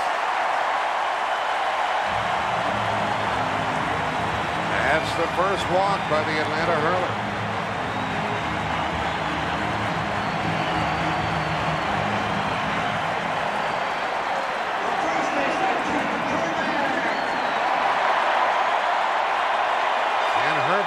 For his last 14.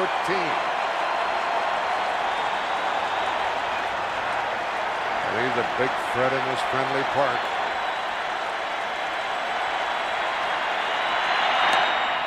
Did he go around? No. You know, a quick check of the regular season shows that Ken Herbeck had 3 sacrifice bunts this year, but you'd have to assume they were against left-handed pitchers. Cox was upset about that half swing. I thought Herbeck had swung also. He went around that time, 1-1. Let's go down to Jim Kaat. Tim, you know from being behind the plate when Steve Carlton was pitching, boy, you get a lot of strikes on check swings. And that's what we're seeing here tonight, the last one to Herbeck. Tough to lay off that hard slider and curve. Serves as the illusion of a strike. A hitter goes after it when it's in the strike zone, and it breaks late. The later the break, the more effective the pitch.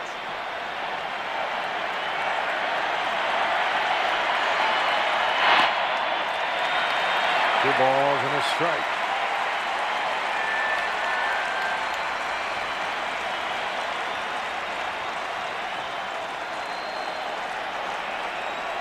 Good play by Greg Olson. He goes at it the wrong way, but he comes up the right way.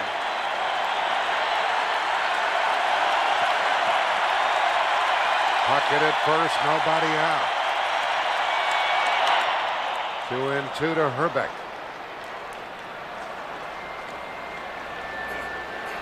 Atlanta fans had a lot of good-natured fun with Ken Herbeck.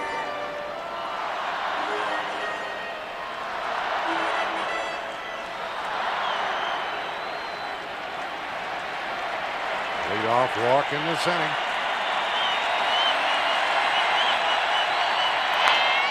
Into center field, Gant. Runner tagging at first. Gant holds him there. So Herbeck couldn't move him along. The designated hitter, Judy Davis.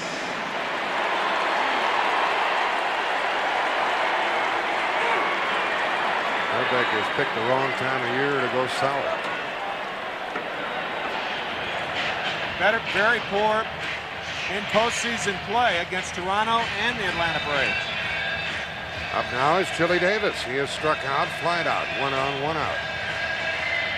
No score in the 6th.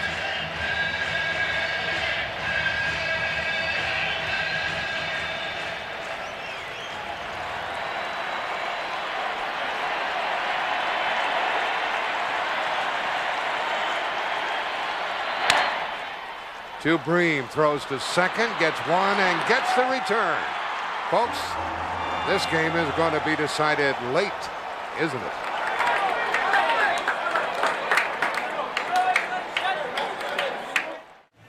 No score through 6 innings, and you will never see a double play turned any faster than the double play turned by Sid Bream and Rafael Belliard. Watch the quick hands. Inside of the bag. Well, that's nice. 3-6-3, easy. Chili Davis out by 3 strides at first. That was pretty with Belliard in the middle of it. Now we go into the 7th inning of the 7th game. Scoreless. First up, Greg Olson. He lined out with a runner at second and 2 out in the 4th. Hit the ball very well against Jack Morris. What a job these 2 pitchers have done tonight. Jack Morris and John Smoltz.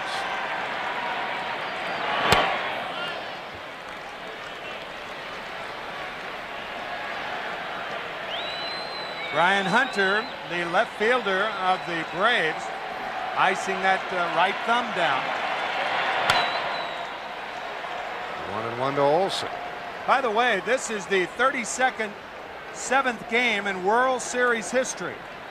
Only one other decisive game has been scoreless through 6 innings, and that was the game that Ernie Harwell talked about earlier. The 7th game of the 1968 World Series, Detroit and St. Louis. In that game, Detroit scored 3 in the top of the 7th inning. Olson's in the hole, and this one is tight, tight, tight. Atlanta's left 6 at this point. Jack Morris has retired 5 in a row. Got Olson, changed speeds and got him. 5th strikeout for Morris.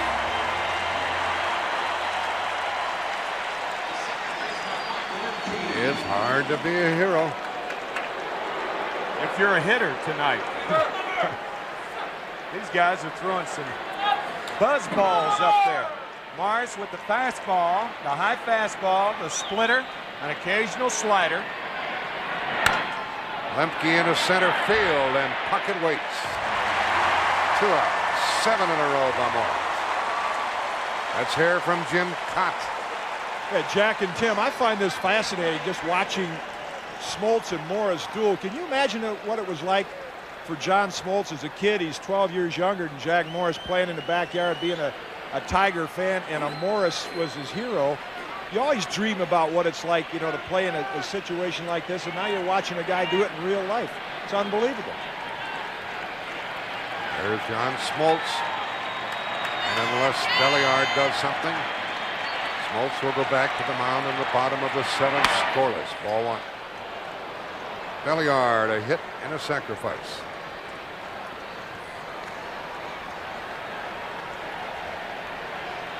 No home runs on the year, in case you folks are wondering. He only has 1 for his career. Over 1,400 at-bats in the big leagues. His only home run coming off Eric Schau, who was then with the San Diego Padres.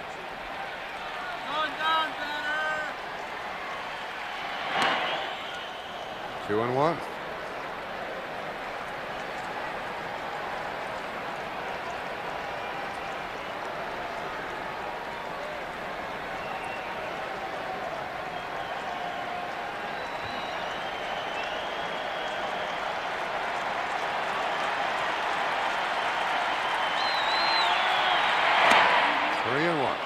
Belliard, and you think you're at Williamsport. He's a tiny guy, 5'6".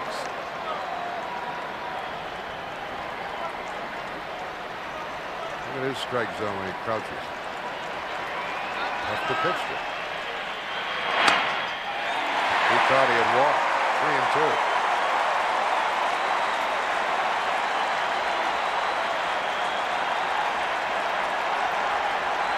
This is a high strike thrown by Morris, and a lot of pitchers don't get that pitch anymore. Those pitches above the waist.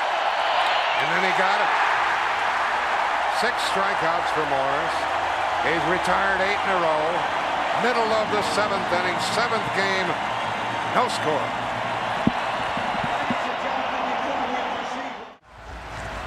This 7th game going down to the bottom of the 7th without any score, and John Smoltz, young as he is, matching Jack Morris. Harper leads off, ball 1. Brian Harper is singled and flied out. Smoltz is fan 4, walk 1. There's Jack Morris. He's gone through 7 innings. Ball 2 to Brian Harper, who commands that strike zone. John Smoltz threw a 9-inning victory over the Pirates in Game 7 of the National League Championship Series. Shut him out. 2-1. These hitters are being aggressive, Tim. They just can't catch up with these guys. Yep. Everybody seems to be behind the fastballs. Both pitchers maintaining their strength throughout this game.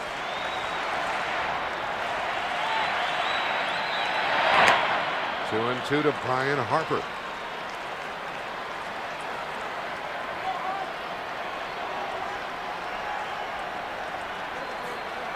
I think because they're throwing so hard, you find the infielders off the lines.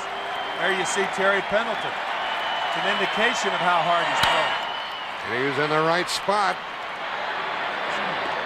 Nice going, Tim. There's 1 out. He was in the right spot.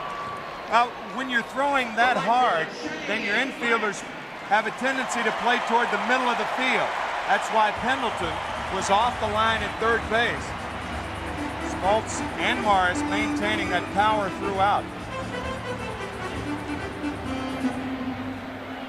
Shane Mack is up. He's had a hit. 1 of the 4 gathered by the Twins tonight. 1 for 2. He's a threat. He bunts. Pendleton with a tough chance. Excellent 2 out. What a play by Terry Pendleton. He was playing as deep as we had just shown you, yet made the play on Shane Mack. Anticipation on the part of Pendleton. The minute Mack gets into that bunting situation, Pendleton charges, and watch him barehanded.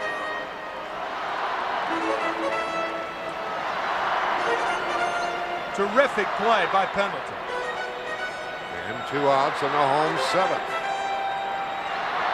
Well, here is a very dangerous number 8 hitter at the plate. Mike Pagliarulo 0 for 2. Smoltz gets ahead. Boy, this is something with these 2 pitchers. Man, so enjoyable. And folks, this is the longest that any 7th game has ever progressed without either team scoring. Longest ever. No score in the bottom of the 7th.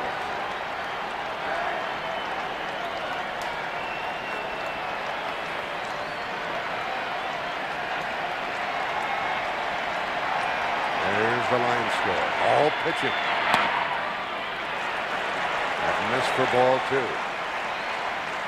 Top of the order will come up for Atlanta in the 8th. Smoltz still has to get Pagliarulo.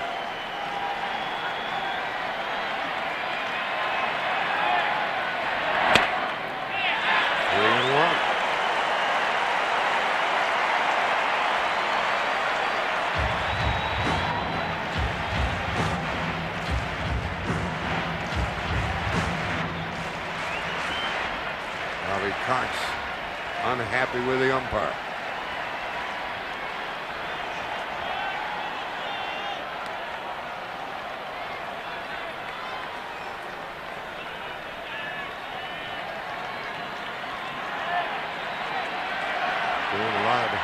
Head shaking receiver. 3-1 the count.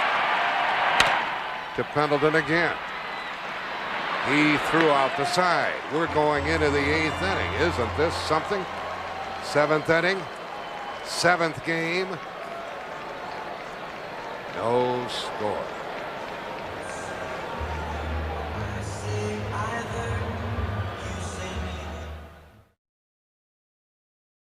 Jack Morris takes it into the 8th. Faces the top of the order. Lonnie Smith, Barry Pendleton, and Ron Gant.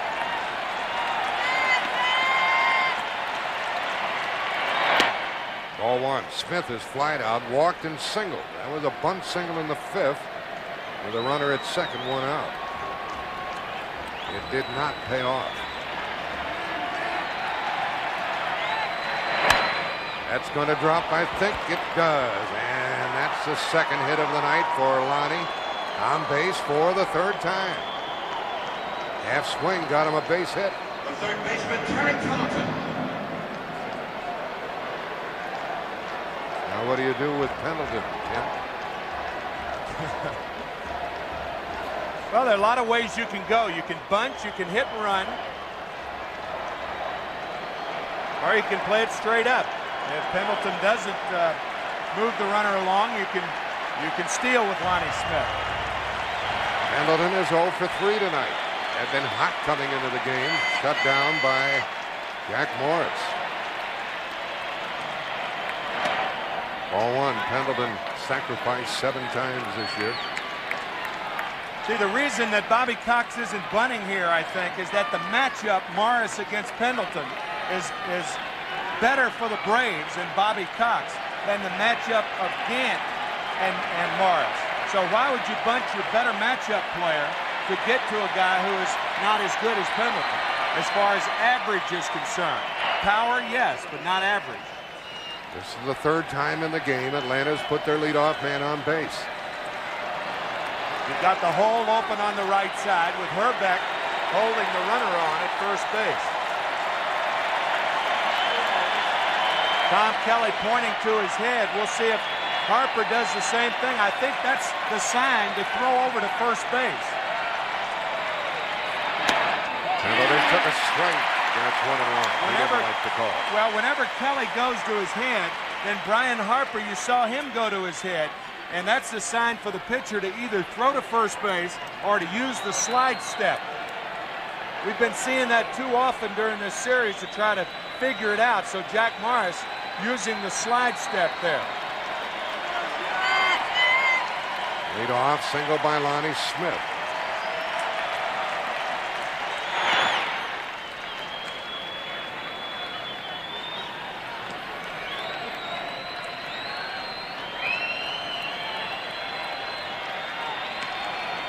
Kelly keeping a close eye on his pitcher here in the 8th inning. He went to his head again, so this is either a slide step or a throw to first base. They pay a lot of attention to Smith, who stole 9 bases during the season. In the bullpen, Steve Bedrosian and Mark Guthrie, the right-hander and left-hander.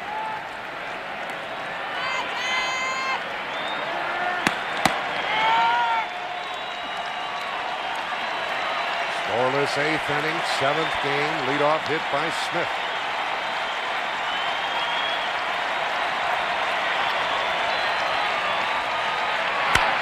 Pendleton hits it out of play, and he's in the hole 1 and 2.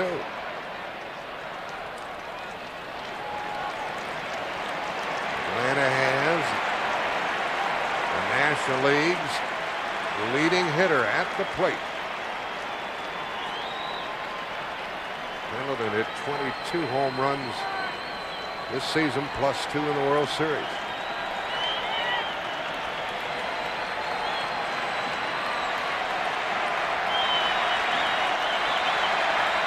The Minnesota crowd wants his strikeout. The Atlanta Rooters want a hit.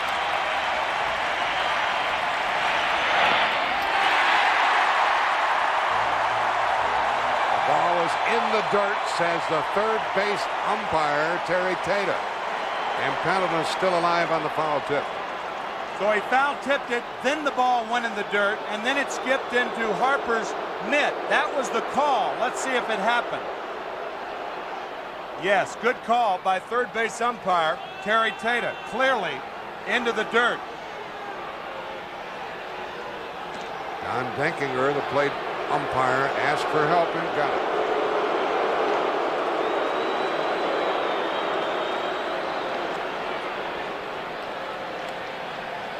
Runner at first, nobody out in the Atlanta eighth.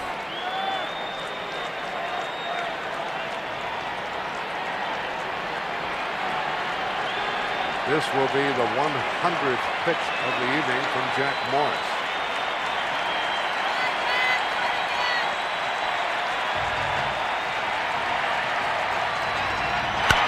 Handled it into left center field. That ball is down and a bad. Well, it's off the wall. Lonnie Smith is held up at third, and he didn't do very good base running. That was terrible by Lonnie. He didn't pick the ball up. He stopped when he rounded second base. He may have gone for the decoy around second. Lonnie Smith sees the ball in the gap, and look, he looked at Knobloch. You see Gagne and Knobloch combining for the decoy. Smith clearly could have scored on the ball had he been running all the way. As it was, the decoy of Knobloch and Gagne held Smith at third base. Knobloch, the one thing you don't do if you're the runner from first base, you don't look at the infielders. Never trust the infielders. Only trust where the ball was hit. Smith with a clear view of where that ball was hit, and he went for the decoy at second base. And that's why he didn't score. The infield comes in now as Ron Gant comes up. I thought Atlanta got a bad break because the ball was going to jump over the fence. They got a bad break when Lonnie did that poor base running. And we still have no score, but it's second and third and nobody out. Another chance for Gant. And he pops it out of play. Gant is 0 for 3. He left 2 on in the third. And he left 2 on in the fifth inning. He wants at least a fly ball to put Atlanta on top here in the 8th inning. And Tom Kelly goes down the line with Jack Morris.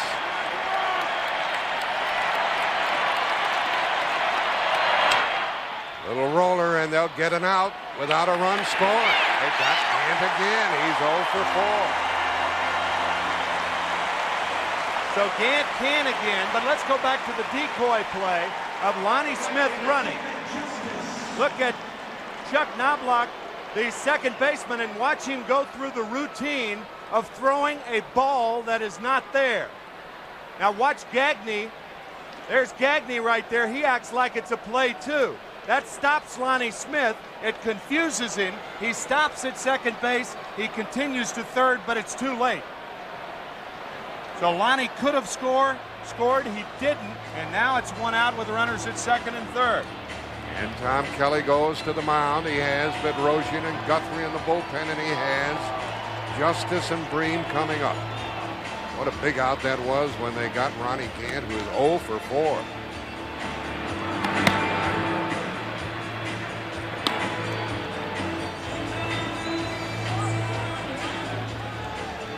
Let's take a trip downstairs to Jim Kaat.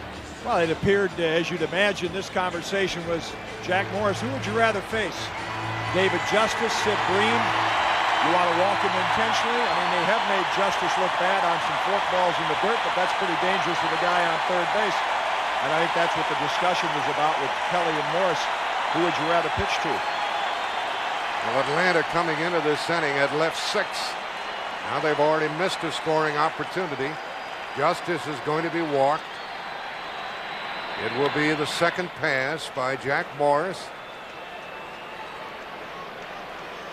And it's going to load the bases with 1 out. Here in the 8th inning of a scoreless game.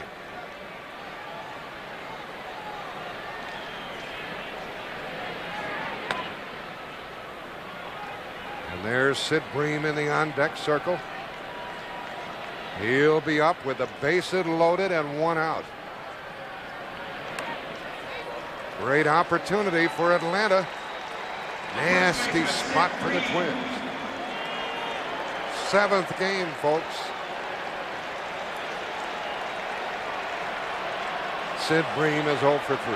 Grounded to second, flying to left, grounded to first. And there is a Braves fan. Infielders are back now at second and short.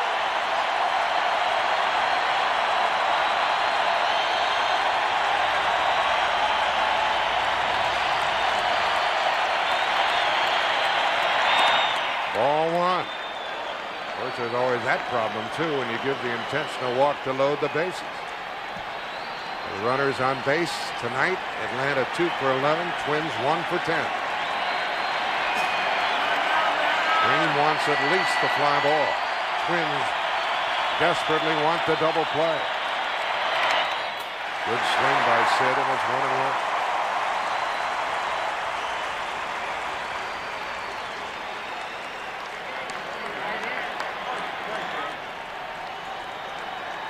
Bobby Cox knows that he should have had a run already here in the 8th.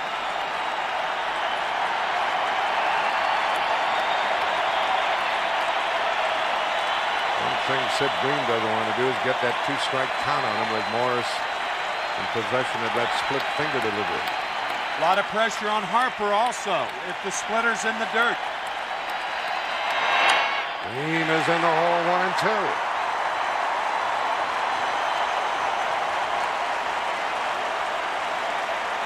Lonnie Smith at third instead of on the bench. Pendleton had doubled as at second. They walk Justice. And it's 1 ball, 2 strikes to Sid Bream. 1 out.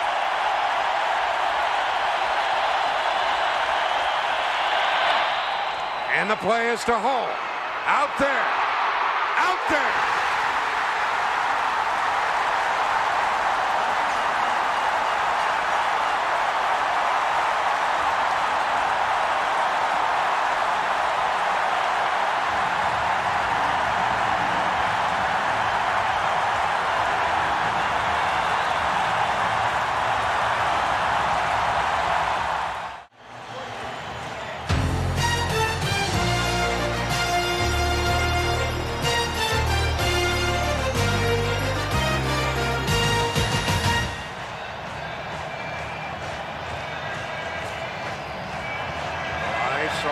You did. But I still can't digest that Atlanta 8th inning. We're still scoreless in the bottom of the inning.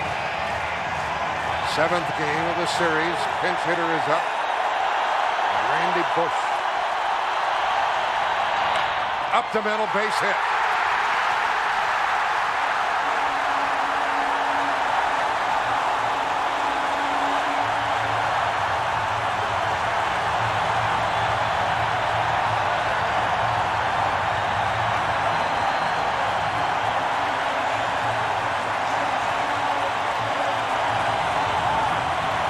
Sometimes by playing good defense, you ignite the offense. Bases loaded and 1 out. And what a huge double play this was for Herbeck. Harper back to Herbeck. That was really something, and now the Braves, by not scoring, by messing up on the base paths, have left Smoltz in a bad spot. Leo Mazzoni, the pitching coach, is out talking to John. They're going to leave him in there. We have a pinch runner for Randy Bush. That's Al Newman. Smoltz had retired 5 in a row, and Bush gets that base hit. Newman, the runner. And the top of the order is up, represented by Gladden. Gladden had 5 sacrifice bunts during the year. And I think you'll see another one here. He's 2 for 3 on the night. Wow, wow, wow. At top of the inning. Single by Lonnie Smith, a double by Pendleton. Smith would have scored standing up if he had continued to run. play, strike one. And the Braves get Pena, the right-hander, and Mike Stanton, the left-hander, on their feet.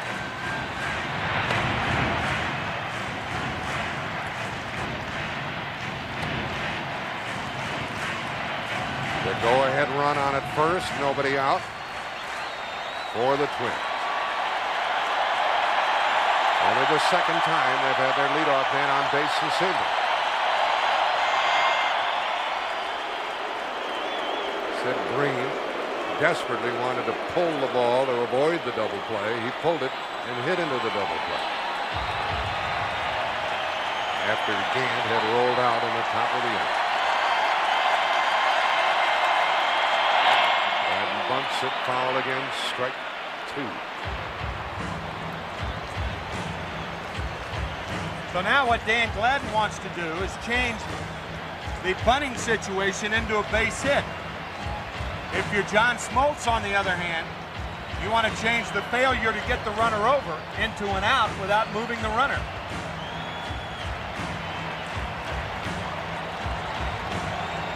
Smoltz has been a wonderful hurler for the Braves tonight, as has Jack Morris for the Twins.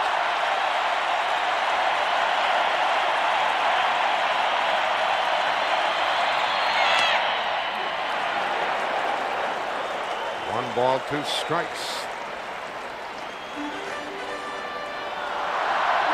No score, home half of the eighth inning.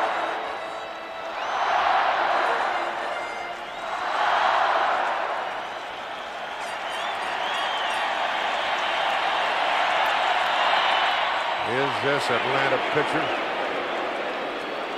equal to the task?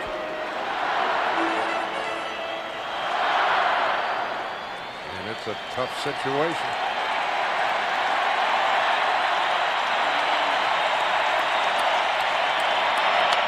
Out of play, and it stays 1-2.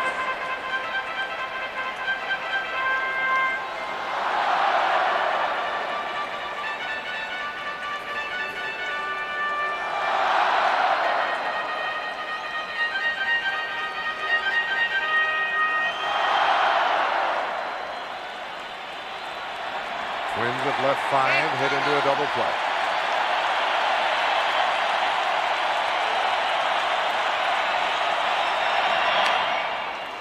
And Gladden stays up there. 1-2 it remains. The designated hitter is Lonnie Smith, so he's on the bench as the Twins bat in the bottom of the inning. Base running gap cost Atlanta a run. Now John Smoltz is up to 100 pitches in the contest.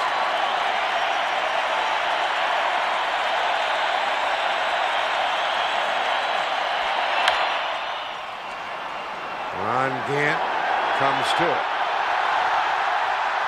One out, the runner back. So Gladden fails to move the runner over. And give the pitcher credit for that.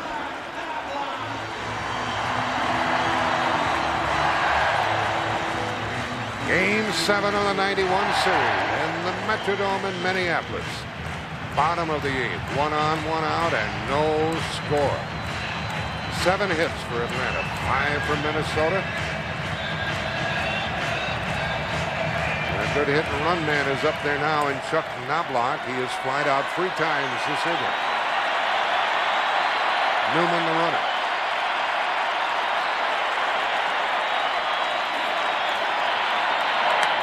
Took a strike. You have a good hit and run man, but not a good hit and run pitcher. John Smoltz is best and most effective when he throws high fastballs. A pitcher who throws high fastballs, you don't want to hit and run against, because the chances of you putting the ball in play in the air are too great. We'll see what the Twins do as they try to come up with a run.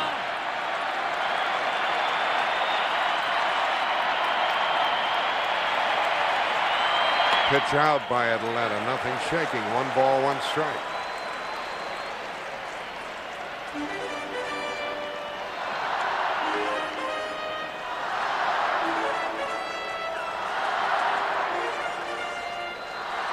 Newman pinch running for Bush. He batted for Gagne, pushed it, and got the hit. Now there's one out.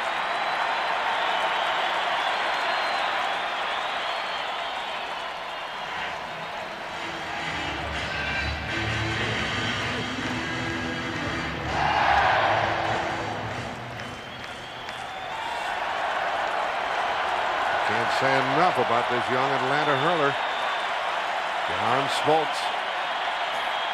Runner going. Base hit. First and third, one out. And who's up? Puckett.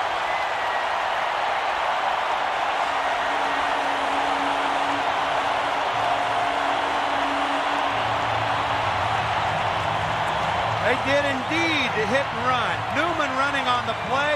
The line drive just over the glove of Sid Green. Newman into third easily. Chuck Knobloch had flied out 3 times, and when he needed a line drive, he got one.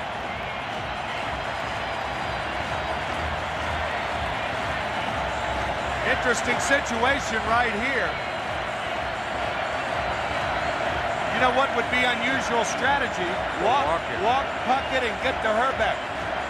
Hrbek has not been a good hitter the whole season, and if Cox goes to a left-hander, I think that's exactly what he's going to do. John Smoltz was terrific tonight, but is knocked out here in the 8th inning in favor of Mike Stanton. First and third, one out, no score.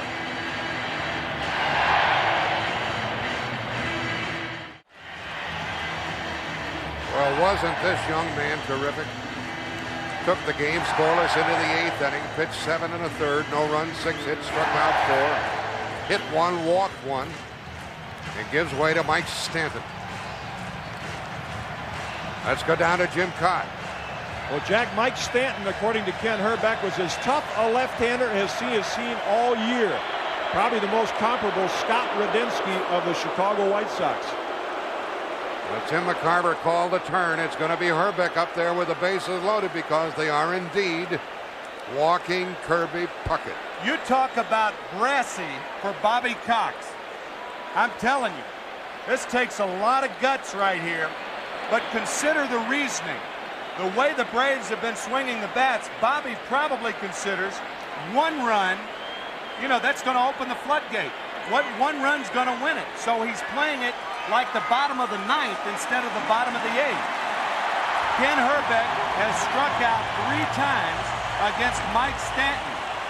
And that gives you an idea of what Jim Kaat was talking about, and that's why Hrbek doesn't like to face Stanton, but here he is facing him in the most important situation of the series. Interesting battle right here is that Stanton has been running that fastball in on Hrbek, and the way he handled Radinsky was he was patient and got a pitch away from him. He'll be trying to hit the ball to left field there. Fastballs inside and sliders away. Stanton to Hrbek. Well, it doesn't matter who you're rooting for.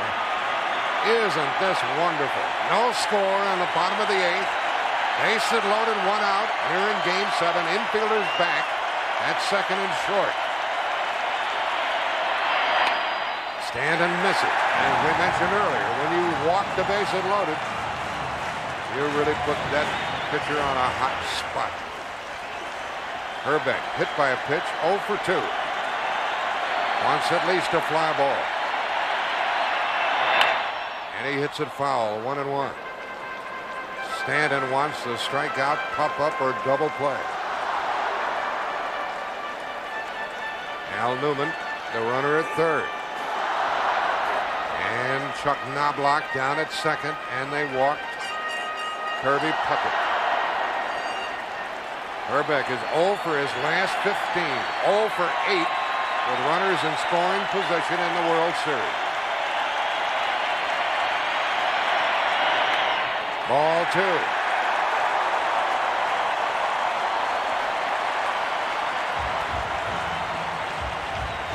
John Schuerholz, the general manager of the Braves, sweating out his pitcher Stanton, and Hrbek can look for something to swing at here.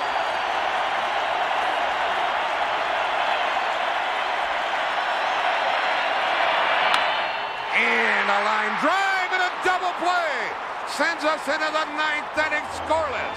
So the Braves catch a break. Stanton catches a break. And Herbeck failed to bring him home. Jammed on the pitch, and Lemke is there, and he steps on second, an unassisted double play. Unbelievable.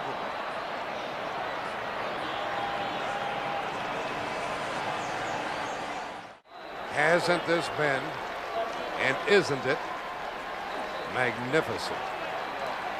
7th game, 9th inning, no score. And through it all, as you try to find a smile and you can't, you find no happy faces here among the players. Through it all, Jack Morris still on the hill for the Twins. And ball 100, we have the new shortstop, Al Newman. After they lifted Gagne for the successful pinch hitter, Randy Bush. Hunter has a double in 3 trips. To the third baseman, Pagliarulo. 1 out.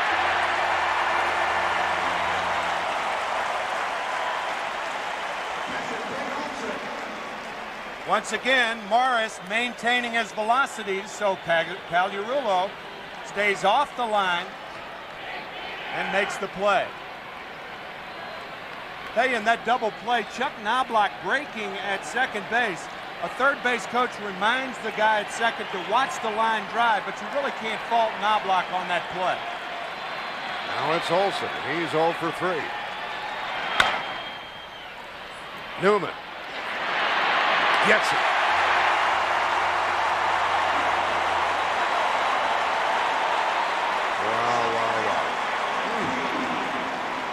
You're aware, aren't you, folks, that Atlanta missed a chance in the 8th. Single by Smith, double by Pendleton. Smith held up at third base as he lost sight of the ball. And Atlanta missed a golden opportunity. Now Lemke with 2 out. He's had a hit. He's 1 for 3. Jack Morris trying to complete the 9-inning shutout.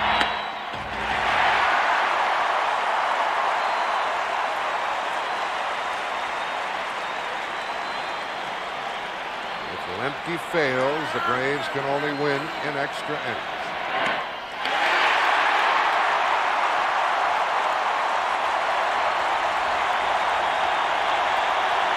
2 out, nobody on, and these folks want the inning to come to a close.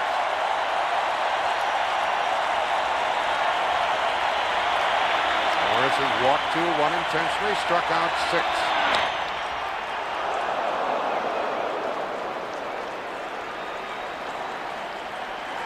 Scattered 7 Atlanta hits. The Braves have left 8 and hit into a double play.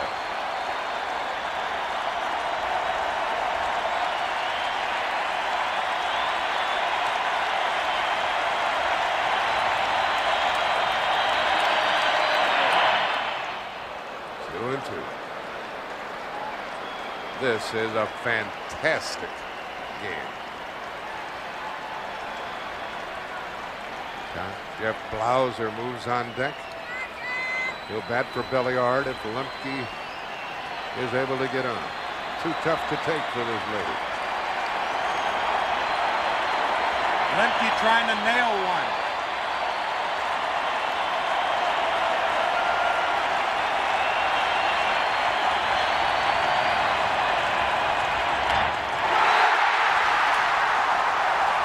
Minnesota could win the World Series with a run in the 9th.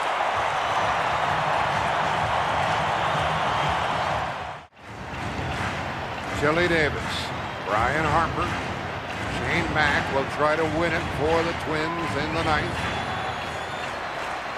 as they bat against Mike Stanton. Stanton came on in the 8th and got a line drive double play. Davis is 0 for 3. He was whacking away trying to turn out the lights.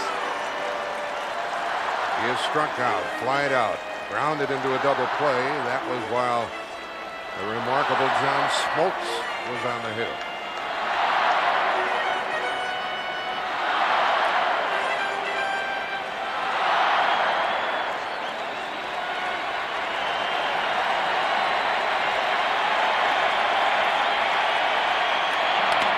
Ball, 1 strike. Bobby Cox, the manager of Atlanta, when talking about this particular pitcher, said it doesn't matter whether they're left-handed or right-handed. Stanton can get them out. The only way the Braves can win is an extra inning. Then we're in the 7th game.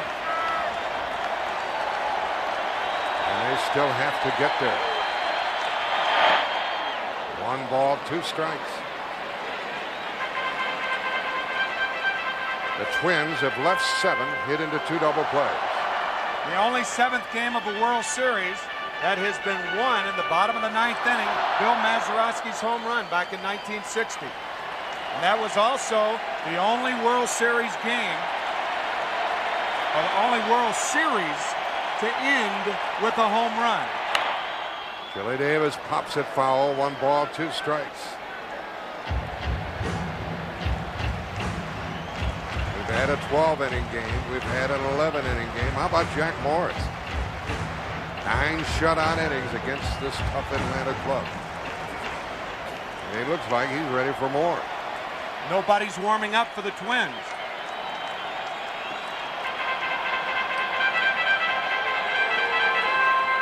Empty Minnesota bullpen. But the batter's box is occupied by Chili Davis. Charlie Leibrandt wants to win this game in the worst way.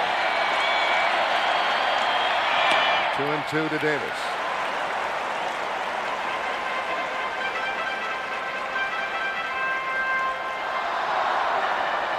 The Twins have 6 hits. They've been given 2 walks, and they've had a hit batsman.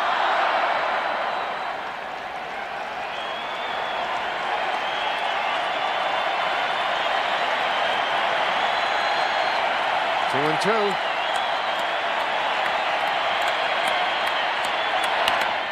Out of play off the bat of Davis. Should be followed by Harper and Mack.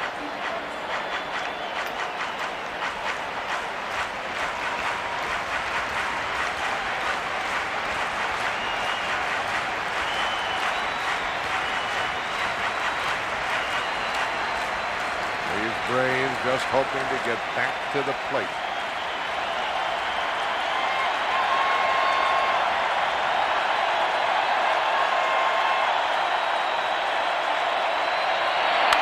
Out of play again by Chili. 2-2 to the leadoff hitter.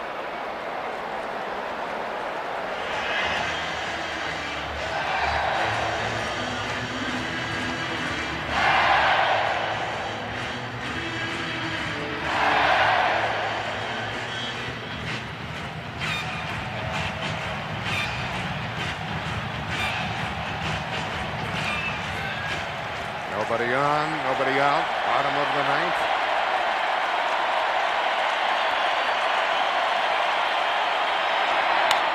Out of play again. Tim, how about that walk again by Bobby Cox? A lot of guts, didn't it? First and third, 1 out. Kirby Puckett, the batter. Mike Stanton into the game, walking Kirby Puckett intentionally. And Ken Herbeck lining into a double play unassisted to Mark Lemke. He didn't hit it well.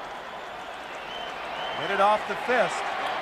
And speaking of off the fist, that is what Chili Davis has done. Mike Stanton has thrown some nasty fastballs in on the hands. Into right center. That ball gets down. Davis stops at first.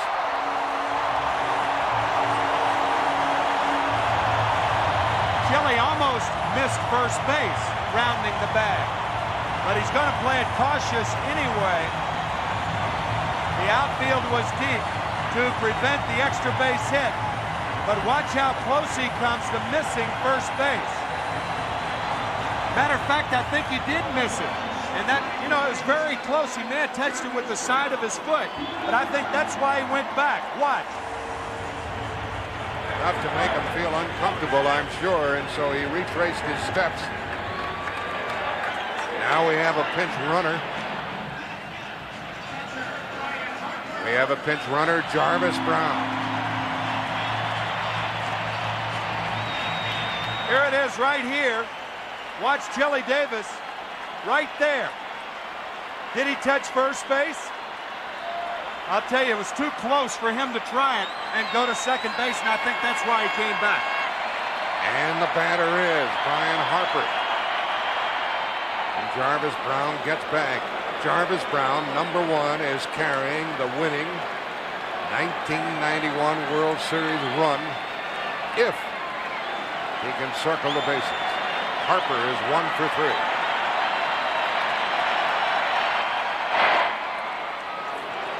And Harper bunting, he showed bunt a lot of times. That's why pitchers throw to first base, to get a batter to commit.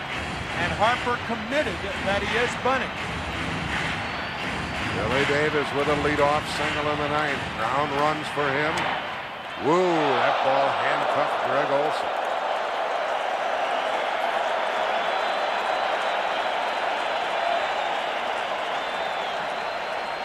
This ball almost got away from Olson. A high fastball almost took his glove off. Stanton throwing awfully hard.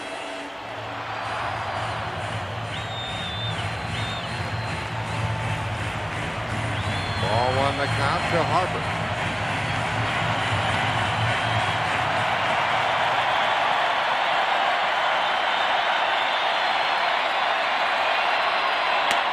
So they switched off and gave him a swing at that fastball, 1-1.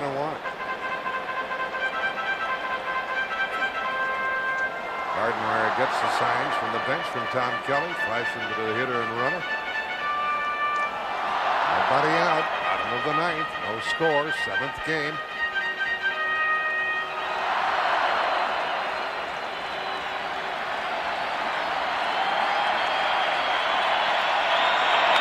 And bunted well. It's a base hit.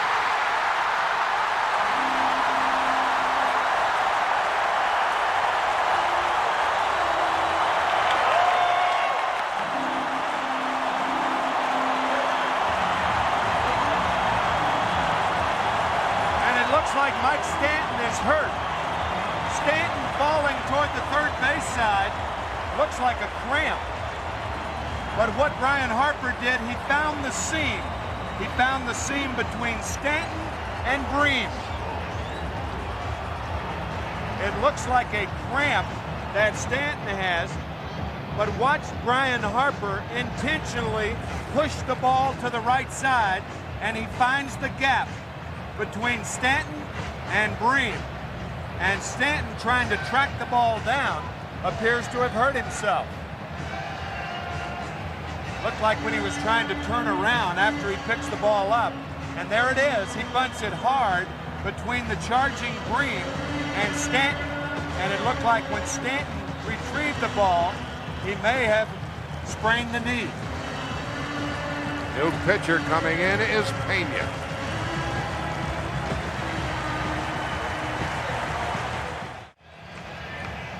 What a game, what a series. Tied 3 games apiece. Game 7. Runners at first and second, nobody out, and Alejandro Pena into the game in relief of Mike Stanton. And how are the Twins going to play it? Pena worked 2 innings last night with 2 strikeouts.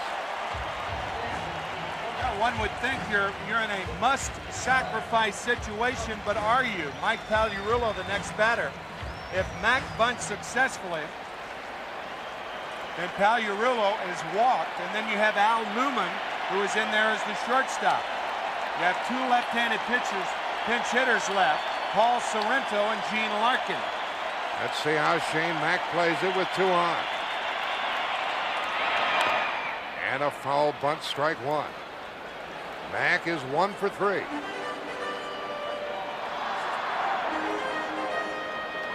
Isn't this something? Leadoff single by Chili Davis. A bunt single by Brian Harper. Nobody out in the Twins' 9th, and there's the winner at second. Jarvis Brown.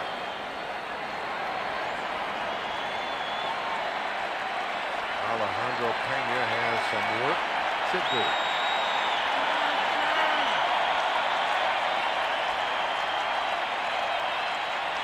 They switch off, and a ground ball to Lemke.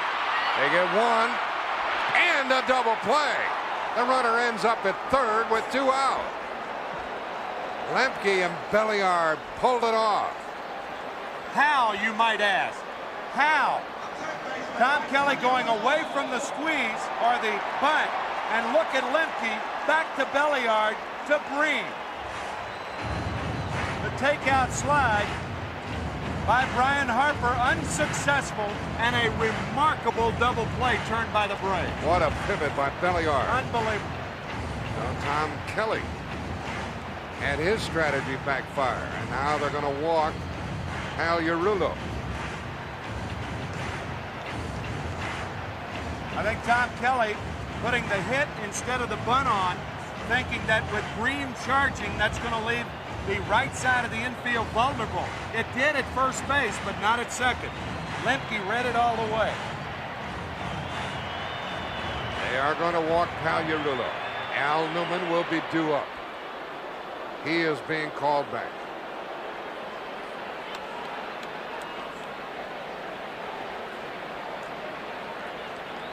It'll be first and third, 2 out, bottom of the 9th. No score, 7th game. Tom Kelly's scorecard. He soon will write in the name of Paul Sorrento, who will be batting for Newman. Well, the Braves got a startling double play here to take us within 1 out of extra innings for the 3rd time in this series, but the Braves still have to get there. A walk to Pagliarulo. 2 things to keep in mind. Alejandro Pena made 2 wild pitches in the National League Championship Series. With the runner at third base, Pena throws very hard. Olson out to talk to him, and both wild pitches came with Greg Olson catching. One more look at that brilliant double play turned by Mark Lemke, Rafael Belliard, and Sid Breen. On a bunt play, Lemke's responsibility was to cover first base. But he held his position, and when the ball was hit, he made the play and pivoted. You see him toward first anyway. Harper bearing down on Belliard at shortstop. And just a terrific double play turned by Lemke and Belliard. They're going to pitch to Paul Sorrento. 25 years old from Massachusetts. He could be the hero tonight. Pena could be a hero. And they are not holding the runner at first. The big man's at third with 2 out, and Sorrento hammers at 1. Sid Breen has moved behind the runner at first base. You're playing this game as though nobody were on first. Pagliarulo, if he tries to steal second, of course, has to make sure that he makes it. But if they're going to give it to you, you might as well take it. First and third, 2 out. Strike 2, and another good swing by Sorrento. The reason that Bobby Cox has opted to pitch the right-hander to the left-hander here is you'd rather the inexperienced player beat you if he's going to do it. Dan Glad is on deck. Sorrento is 0 for 1 in this series. Bobby Cox hoping this game gets into the 10th inning. If it does, why haul out some more adjectives to describe this baseball game. Wow, it's something. First and third, 2 out, bottom of the 9th. No score, and an 0-2 count on the pinch hitter, Sorrento.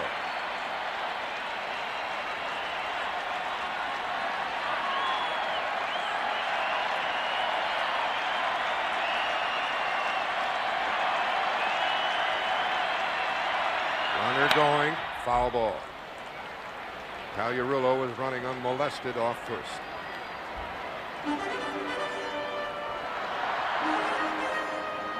Sid Breen way back, and as we said, if they're going to give it to you, go ahead and take it with 2 outs. there's not even going to be a play at second base anyway. Both infielders, actually all three infielders, the shortstop, second baseman, and first baseman, playing as though there were no runner on first base. The only run that counts the runner at third, of course. Sorrento's been getting his swings, I'll say that for him. Count still 0-2. Runner going. Ooh, and another nasty swing by Sorrento.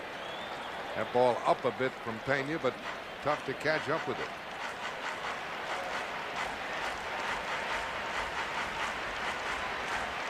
This pinch hitter has been up and down with the Twins a few times. There's the big run. Jarvis Brown, the speedster at third. Alvarado across the way with 2 out here in the bottom of the 9th. Runner going. 10th inning coming up. How much better can it get? The Twins have left 9, and we're still scoreless. Into the 10th inning we go. Scoreless game. The Atlanta bench ecstatic after getting out of that 9th. And it should not be a scoreless game. I mean, if you go back to the 8th inning with Lonnie Smith on at first base, he went for the decoy. You see Chuck Knobloch, the second baseman, throwing a ball that wasn't there to Greg Gagne. Gagne acting like he's completing the play. I think what happened is Smith lost vision. He went for the decoy, and then he looked up and tried to pick the ball up, and all he saw was white handkerchiefs in left center field. He couldn't pick it up. Therefore, he stopped. He stopped too long. Had he kept running, he scores the only run of the game, and the Braves win the World Series in a game stocked full of strategy and anti-strategy. In the bottom half of that inning, Mike Stanton in after he walked Kirby Puckett with runners at first and third.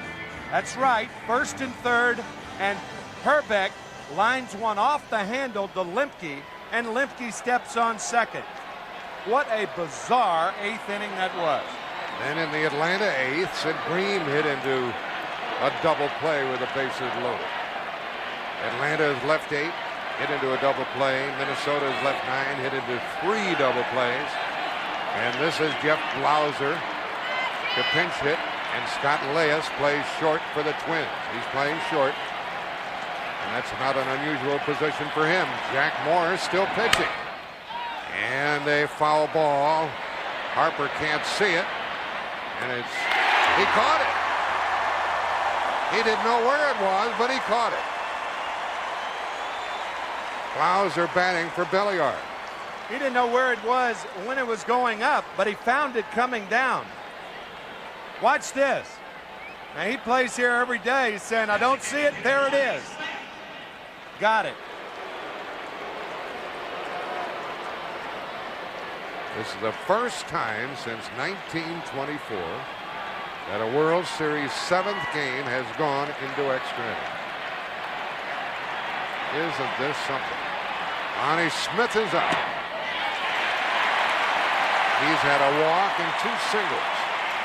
This is the 3rd extra inning game in World Series play. In a 7-game series, there have never been 3 extra inning games. Game 3, game 6, and this one. 1-1 to the Atlanta designated hitter.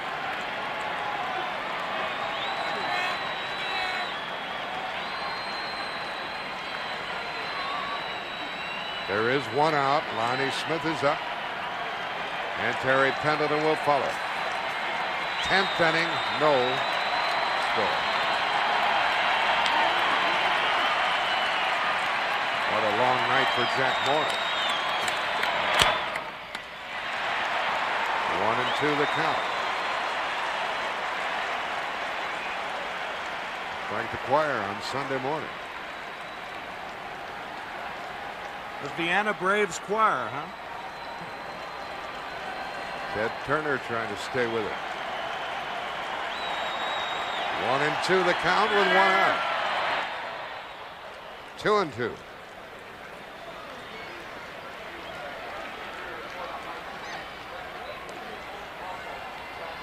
Lonnie Smith has 3 World Series home runs. 6 hits total.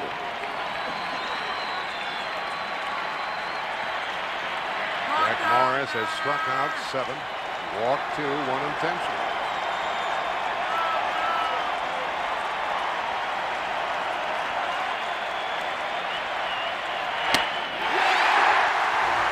He gets his 8th strikeout.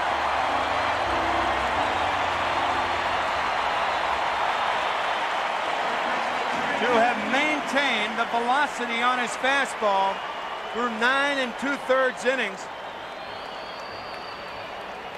A lot of superlatives for that guy.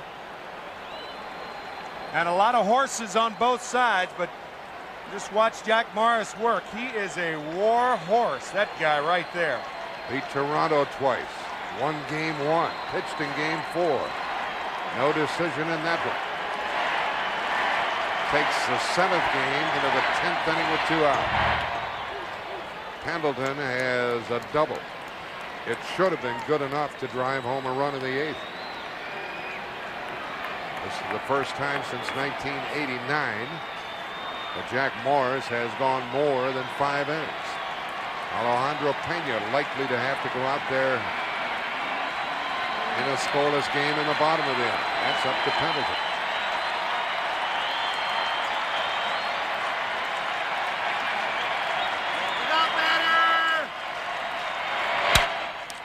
Shortstop Lesley. Atlanta hasn't scored in 10 innings against Jack Morris. Top of the order coming up.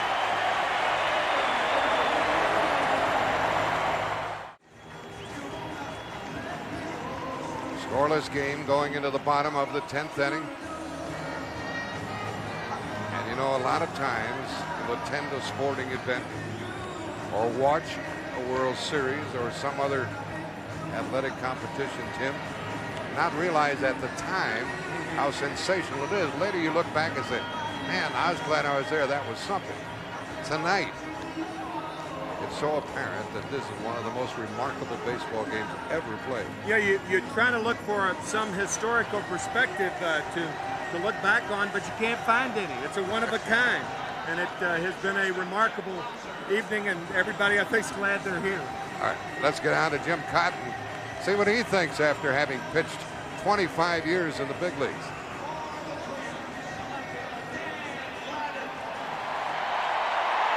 We're really going to enjoy what this is.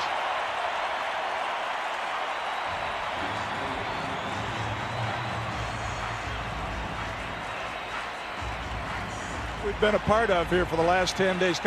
We're just soaking it up right now, but as the years go by, we're going to say, wow, this has got to go down as one of the greatest World Series ever. Our statistician, Steve Hurt, keeps handing us cards and says, this is the first time this, and the first time that, the first time this. We're piling up some records, and here we are, scoreless in the bottom of the 10th with Gladden, the batter, against Pena. Broken bat, fly ball's going to drop. He's trying. Save!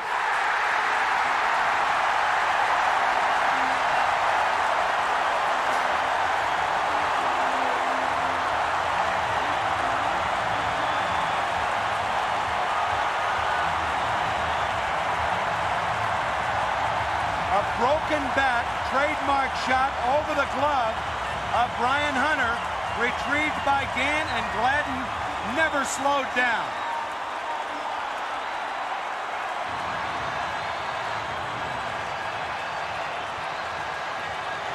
You have heard of the catch in the 1954 World Series.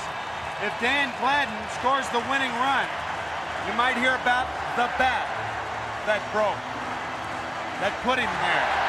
The Twins put their leadoff man on the 8th. They put the first 2 on in the 9th. The bat.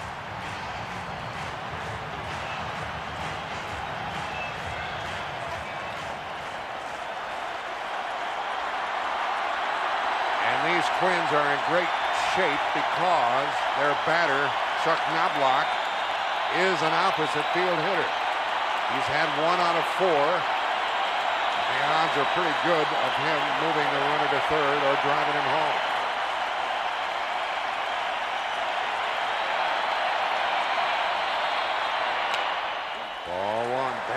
for Pena as he sawed the bat off in the hands of Gladden. The Twins have an excellent runner at second, carrying the winner.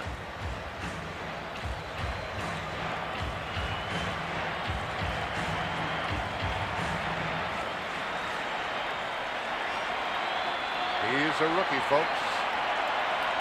At the plate with a winning run at second.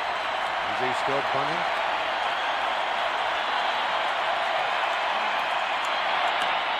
One ball, one strike.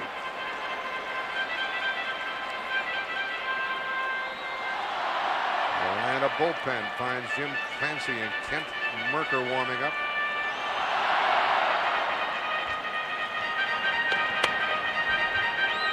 Three times in this series, the winning run has scored on the final play of the game.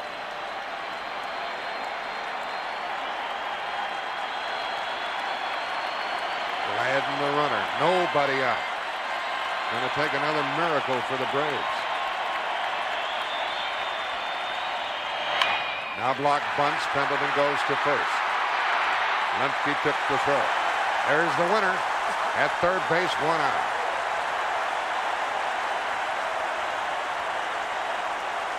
Now we'll see some more strategy. Well, you know you're going to get one intentional walk. That's Kirby Puckett.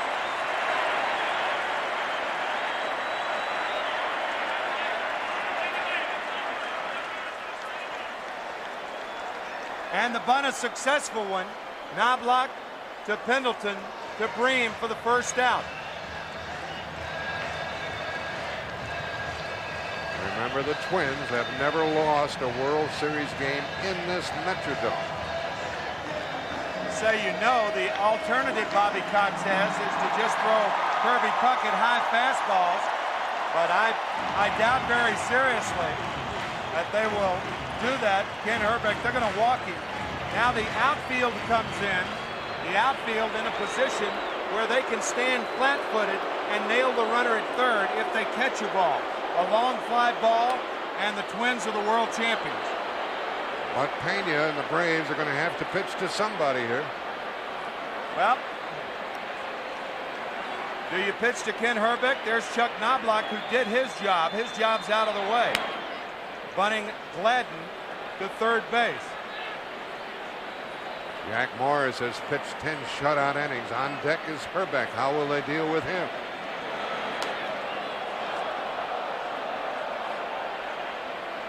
Jim Kaat, what's going on where you are? Well, it wouldn't surprise me to see him walk Herbeck also, because Jarvis Brown is now the designated hitter, and the last left-handed pinch hitter, Gene Larkin, has a bat up the runway. Be interesting to see what Bobby Cox tries.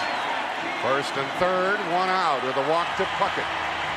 If you pitch to Herbeck, do you try to pitch him inside where he's vulnerable?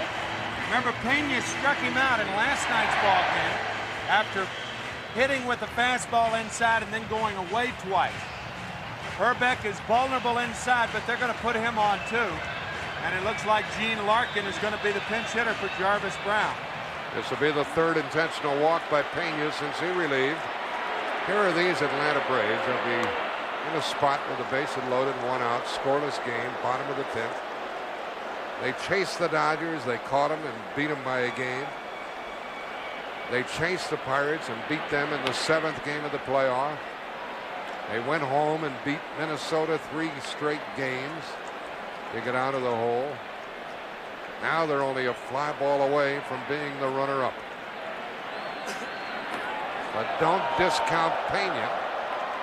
And the batter will be Gene Larkin. More from Jim Kaat. Well, I don't know if Bobby Cox is aware of all the injury problems on the Minnesota roster, but Gene Larkin, could almost see him limping up to home plate. He can swing the bat, but he cannot run, so very vulnerable to a double play in this situation.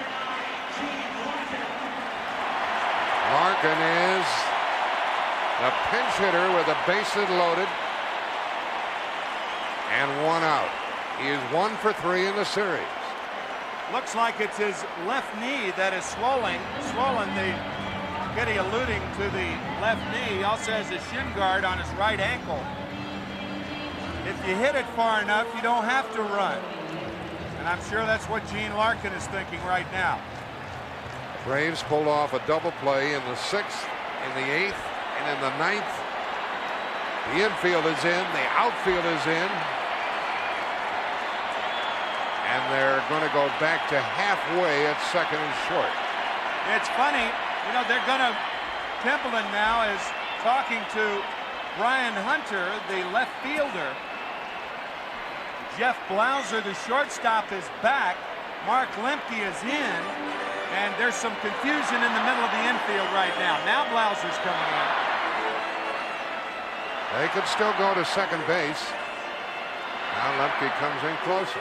I think the key point is that Gene Larkin is not a fast runner. I think you can afford to stay back if you're the middle infielders. Both Lemke and Blauser in doubt as to what to do.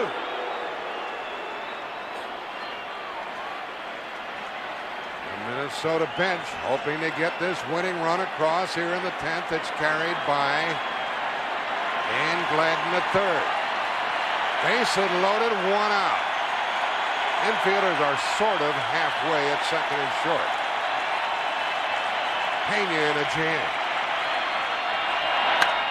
The Twins are going to win the World Series. The Twins have won it. It's a base hit. It's a 1-0 10-inning victory.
To Gene Larkin.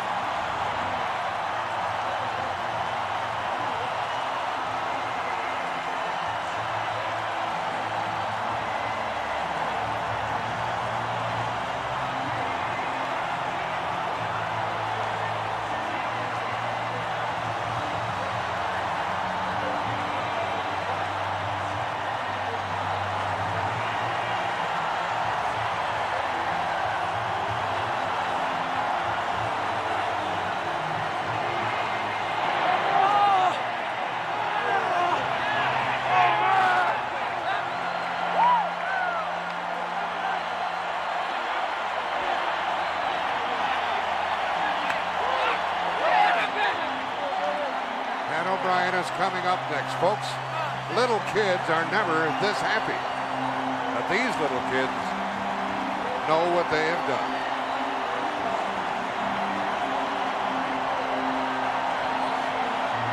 One to nothing in 10. Please don't go away. You'll enjoy what's coming up.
This unofficial moment in our national pastime is brought to you by the official airline of Major League Baseball, United.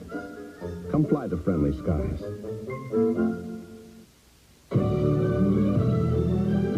When you look for champions, you look to CBS Sports. This is CBS. We like Sunday night, sunny days, home run hitters and touchdown plays. We like the great outdoors and our Midwest style. The Twin Cities and a hometown smile. The time is now. The word is go. The look of Minnesota is CBO. The look of CBO. The look of Minnesota is CBO. The look of CBO. In a jam. The Twins are going to win the World Series. The Twins have won it. It's a base hit. It's a 1-0 inning victory.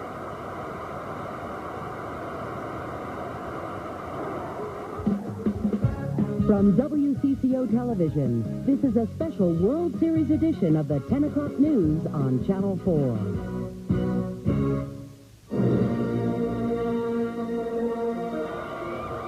Page of the WCCO Television Game 7 Special Edition tells it all.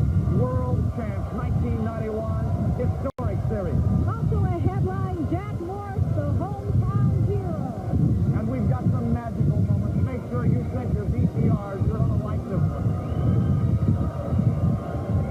Good evening, everyone, and welcome to the Metrodome, where chaos is broken out. A happy, jubilant crowd.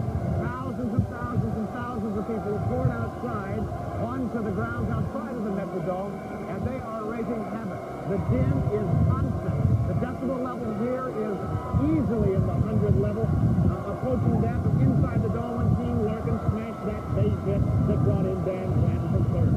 Even after the first 6 games, I don't think anyone expected the 7th game to be the nerve-wracking game that it was, down to the 10th. Am I correct? It's the 10th. Exactly right. I can't keep track. These folks are, as you at home I'm sure, are still screaming at the top of your lungs. Who could believe Dean Larkin stepped up to the plate and boom. 6 games, I believe, were 1-1 games. If I'm not mistaken, all 6 of the 7 games were 1-1 games, except for that 5th, where we were blown out down in Atlanta. So this has to go down in history as perhaps the finest World Series ever played. Certainly the finest ever played, witnessed on television. You see, folks, and as I'm sure you can realize at home, our nerves are shot after these 7 games, and tonight, after the 1-0 victory, can you imagine how these folks, well, they're not going to go home for a while. Well, you thought it was going to be tough last night, but the crowd wanted to stay around and did stay around 2 or 3 hours after the game was over. Tonight, you're exactly right. You have relatives down here watching baseball. Don't expect it. Don't expect it anytime soon. They're staying right here. In fact, we can tell you all about what's going to be happening downtown because it's going to be quarters all over the place. We've got fan reactions from all across the Twin Cities, across the state of Minnesota. Mike Walter is live outside the Metrodome to bring us the scene from out there. Then Chris Van Tilson is in St. Paul, where he's going to report that side of the night because, of course, that is the hometown of the hometown hero, Jack Morris. And Amy Marsalis is again taking your calls with a crew in the fan phone center. And you can call that fan phone with your comments tonight, 330-2764. The stuff we all want to see. Let's go down to Mark Rosen, who has got all the terrific highlights and what's happening down on the field right now. Mark? Well, Colleen, you know, in 1980, I thought I saw the ultimate sporting event when the United States won the gold medal in hockey in Lake Placid. I didn't think I'd ever see anything to top that. Well, I have. All Minnesota fans have, I think, and Atlanta fans as well. I don't know if we can even appreciate what we've watched in the past 7 games to see a series played as well as we've seen between the Minnesota Twins and Atlanta Braves. Now, keep in mind, the Twins finished the regular season with a 95-67 record. The Atlanta Braves finished with 94-68 record.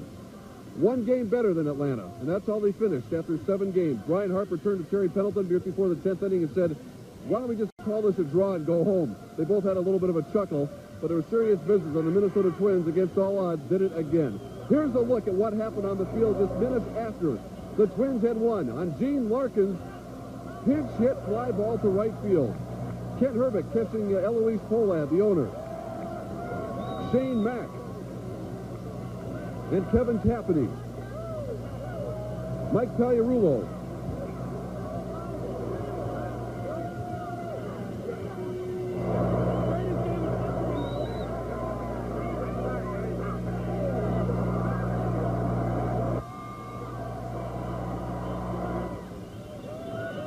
And right now we have catcher Brian Harper, who had the pleasure of catching Jack Morris tonight along with everything else. First of all, the MVP, Jack Morris, you tell me firsthand what it was like to catch him. It was, like you said, a pleasure. He made so many big pitches at the right time. You know, in a game like this, every pitch is, you know, can win or lose a game. You know, and it was just phenomenal how the big pitches that he would come up, and you know, we bases loaded and 1 out, and get the double play, and second and third nobody outs, and just make 2 pitches to Ron Gant, some very good hitters, and it was just a great game. Jack deserves to be the MVP, and you know, for him, pitching such a great game. Did he show any signs of tiring out there, Brian?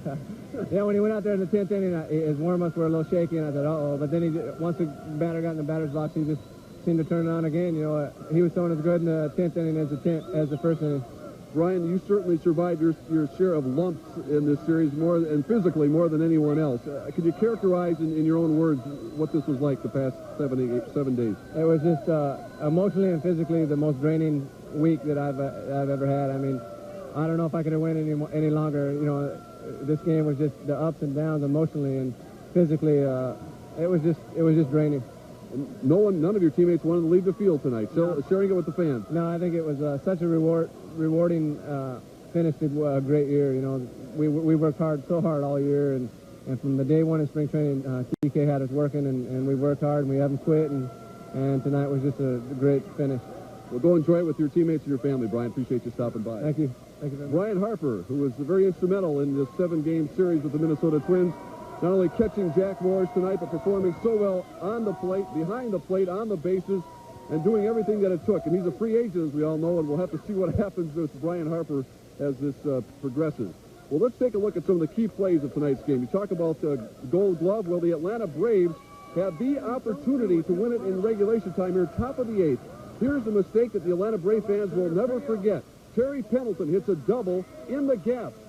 Sure to score Lonnie Smith. But Lonnie Smith stopped around second base. What was he thinking? Did Chuck Knobloch decoy him to the point where Smith held up? Well, apparently that was responsible. Decoy or not, Lonnie Smith held up, which was the biggest mistake of the World Series. One Atlanta writer characterized Lonnie Smith as the type of guy who would, every time he goes on the expressway, expects to get a ticket. Well, let's look what's happened after that. A double play of Sid Bream, goes Herbeck to Harper, back to Herbeck, and they get out of the inning. That was the top of the 8th. Well, it looked like the Twins were going to have their own opportunity to win it in the bottom of the 8th inning. As we talked about our paths of glory, it looked like this was going to be the path of glory for the Minnesota Twins. Al Newman on first base. Chuck Knobloch, the sure rookie of the year, does what he does best. Hits the ball to right field. A hit and run. Newman on third. First and third. Now, Kent Herbeck comes to the plate. They intentionally walk Kirby Puckett to get to Herbeck, and Herbeck hits a soft liner to Lemke, a double play to end the inning. Incredible how that worked out. So now we went on to the 9th inning.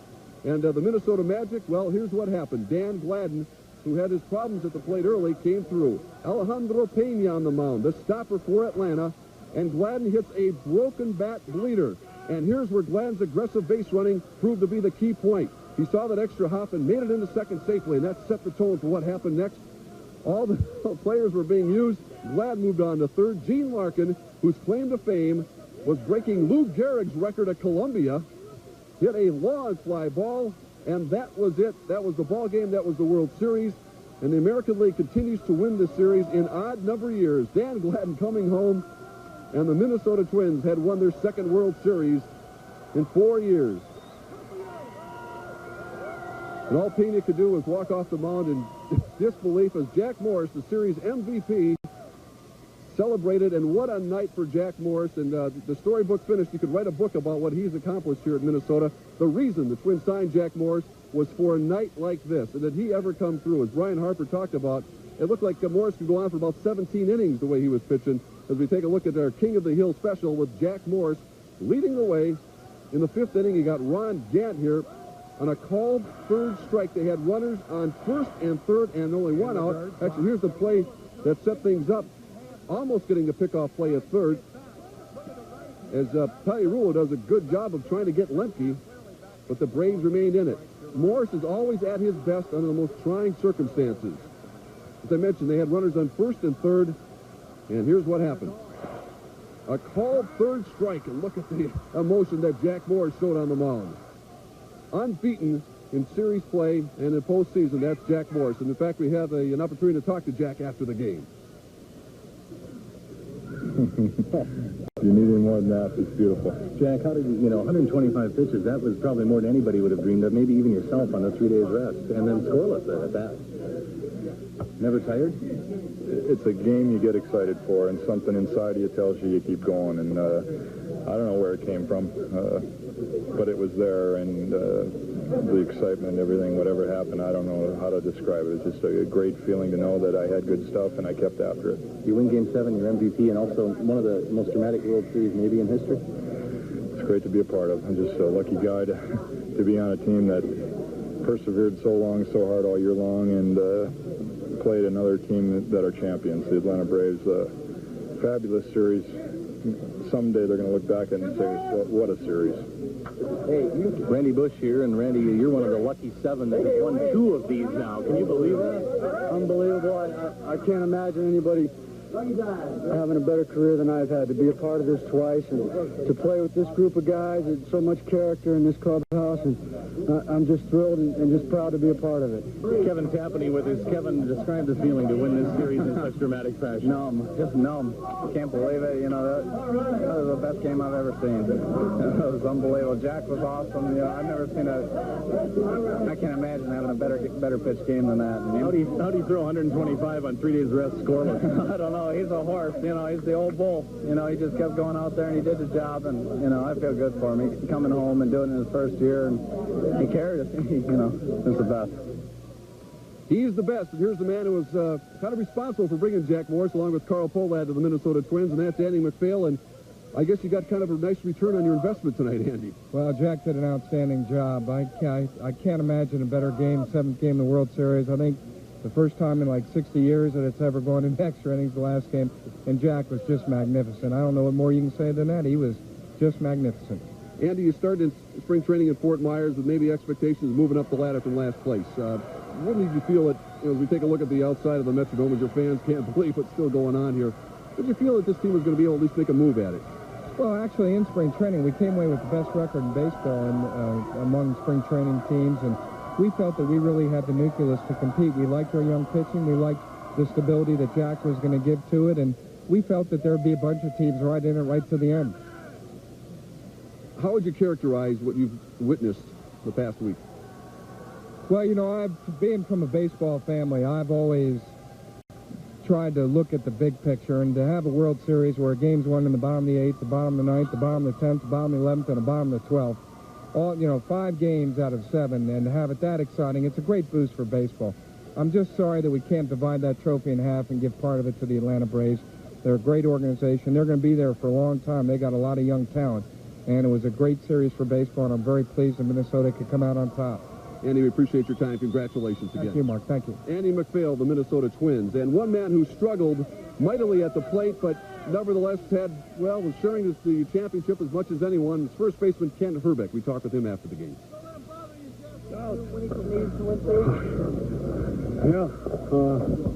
It wasn't easy, I know that.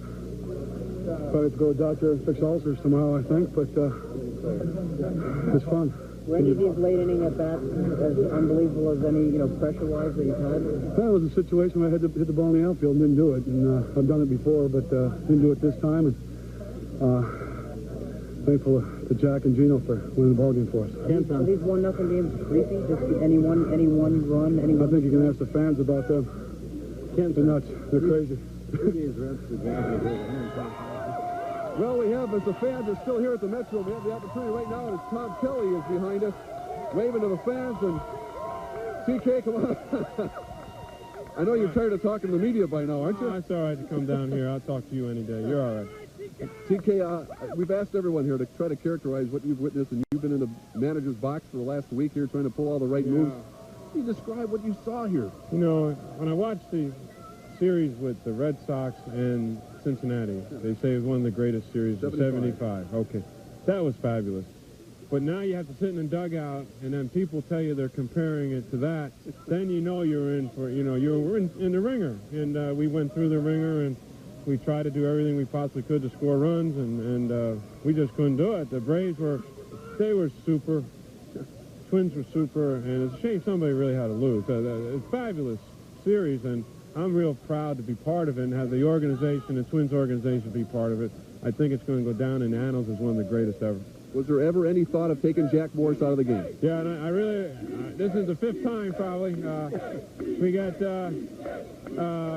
after 9, I said, Jack, that's enough. You've done your share. You've carried the load, What more can you ask this guy to do? And he said, TK, I'm fine. If I wasn't fine, I tell you. I said, Jack, I think that's enough. He said, I'm fine. I really am fine. Suchi came by and said, hey, he looks fine. And I said, well, it's just a game. Go ahead, babe. And, hell, I mean, he was a big horse. I mean, that's why you call him a big horse, and you have to have one of those if you're going to win. Do you think he would have told you a lie had he not felt that well anyway? I think he couldn't have said it with the conviction that he did. Tom, congratulations. It's been terrific. Thank you, Mark. Appreciate all your support also. Thank you very much. Manager Tom Kelly. And I think he said it all. If you try to compare this to the 1975 World Series when Carlton Fisk hit that home run in the 6th game, and night after night we kept saying, how can they top this? Well, they did it tonight with a 1-0 10-inning win. We're now going to take a look at what happened in the locker room just moments ago.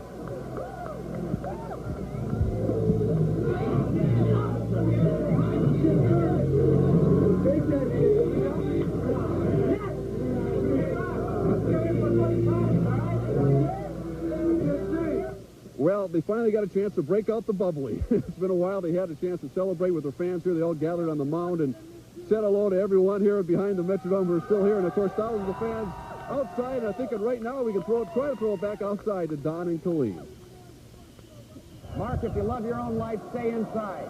Don't try to venture outside here tonight. It's try to be a madhouse out here. We just witnessed the best team in baseball tonight, and I think we also witnessed the classiest team in baseball. Very possible. The way that they are recognizing the Atlanta team, and what a fine team they were as well. What really did it for the Twins, I think, coming home, seeing those fans who love them so dearly. We're going to go to Mike Walsh now, who's standing right in the midst of it all. Mike? Right you are, Colleen, and we've had a world champion party to end all parties going on outside the Metrodome. It'll go on for some hours now. Tens of thousands of fans have taken over the streets around here. 6th in Chicago, it's Wausau. They've commandeered an NTC bus. People are climbing on light poles, everybody waving their Homer hankies and screaming, we stop the chop, we stop the chop. Now, after the winning run scored, fans poured out of the Metrodome. People were high-fiving strangers, hugging strangers, high-fiving police officers, news crews. The Native American protesters here started up their chant, the chop has stopped here. We'll come over and talk with a couple of fans. How did you survive a game like that? We survived because we knew the Twins were the best, and they were #1, and they took it. Yeah, Twins! Tell me what it was like when Larkin's hit scored the run. Unbelievable. Just an incredible way to finish this game. Morris was awesome. It was just, Larkin, unbelievable. Just an incredible game. All right, unbelievable series it is. This party will go on for some time. Don and Colleen. We'll throw now, actually, to Pat Kessler. And what we're going to do right now is send it out to Pat Kessler, who's standing by with even more information on what went on tonight. Going crazy here in Minneapolis. Absolute pandemonium. They blocked the streets off in downtown Minneapolis. You cannot drive in the city. The police station is out. That hasn't happened in many years. Here's what it looks like when they declared. Here's what it sounded like. Colleen, take it away. We'll take it from you. That was 5th and Hennepin, and that's quite a long distance from where the Metrodome is, so you know that people are pouring out of every place, every nook and cranny in this city, these two cities, the state of Minnesota. Look at this beautiful shot of the Metrodome with all of those beautiful searchlights looking right now. Well, the fact that you couldn't hear Pat Kessler really tells the whole story, because you can't hear yourself think down here. These are some very, very happy people down here in downtown Minneapolis. And you know, the one thing that struck me, Don, when we came back from Atlanta was the "We Believe" signs that we saw. And I think that's what really spurred this team on. The folks, those fans up in the stands, those at home just willing them on. How can you lose with people like that pulling you? No question about it. And there's one thing also that I think that I'd like to say, and that is about Jack Morris. He's been called the Horse, and nicknames pervade baseball no matter what era you happen to be in. Several years ago, a man named Lou Gehrig came to the plate, and they gave him the title the Iron Horse. Just maybe for the next couple of weeks, perhaps Jack Morris takes the title of the Iron Horse of baseball.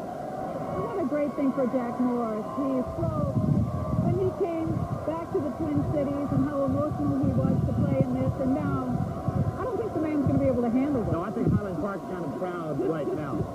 We have to take a quick break, but we'll be back with more details. We just got a smoke bomb thrown at us, but we'll survive.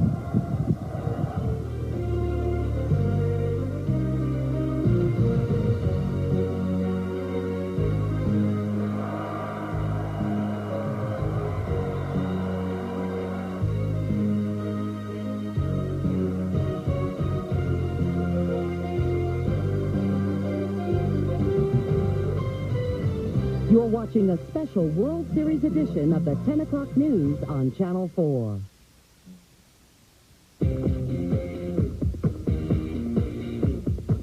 It's not just a new car, it's a new way of doing business. The new Elantra, a sedan so well built and worry-free, we can introduce it with 2 years service and maintenance free. About all you pay for is gas. Now, why would you want to take your business anywhere else? The new Elantra from Hyundai. Yes, Hyundai. I guess it meant the difference between having to tell my 3-year-old not to jump up on Mommy and being able to pick her up and give her a big hug. To me, it meant having my wife feel a whole lot better, a whole lot sooner. And to him and all the other group health children whose mothers chose natural birth after cesarean, it means the world. Group health, the intelligent choice. Northwest 408, descended 9,000. By the way, guys, the Twins just won the World Series. Roger, cleared to 9,000, thank you. Ladies and gentlemen, this is your captain speaking. We're cleared for an on-time arrival into the Twin Cities, and I thought you might like to know the Twins just won the World Series. To other airlines, Minnesota is just another destination. To us, it's home. Which car should I buy? Plymouth Acclaim. I need automatic. Plymouth Acclaim. Driver's airbag. Yes. A good warranty. You get a choice. Affordable. Less than $12,500. Oh, and air conditioning. At no charge. Plymouth Acclaim. Maybe a Plymouth Acclaim. Nice idea. Plymouth Acclaim, an intelligent machine. Go to a dealer. Go to a dealer. Go to a dealer. Go to a dealer.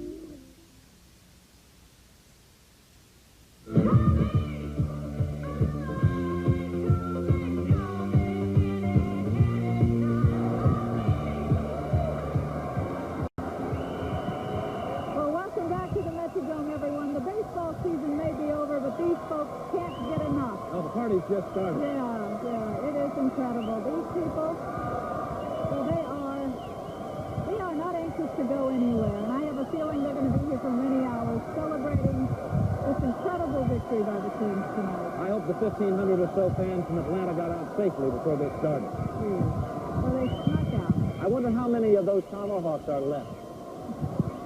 They probably hid those. No one's able to walk out, I think, with one of those in their hair. We're going to go down now to Mark Rosen, who is talking to more of the players, the folks we all want to hear from down on the field. Mark? All right, thank you, Colleen. And there's an old adage that baseball is taking life 90 feet at a time. No truer words could have been spoken about the way this series was approached with the Minnesota Twins and Atlanta Braves. 90 feet at a time, inning by inning, the drama continued, and if one Roger Kahn would like to write a baseball book about this World Series, I think he'd have enough stuff to sell a bestseller. Well, at first it was Greg Gagne with Scott Leyes. The Twins seemingly had a new hero every night, and Scott Reynolds, our own Scott Reynolds, had a chance to talk to Gene Larkin and Brian Harper about changing heroes this year. It seems like this team took that a different guy every night thing right to the last game, didn't they? Well, yeah. 6 out of 7 games are classics, and it's got to go down as one of the best World Series in history. And I'm glad I was a participant. It really was enjoyable to watch. Nerve-wracking most of the time, but I'm really, really glad I was a part of it. It looks like you'll be in a Wheaties box again. I hope so. 2 times in 5 years. That's an unbelievable feeling. Great organization, and I'm real happy for TK. He's done a tremendous job for us.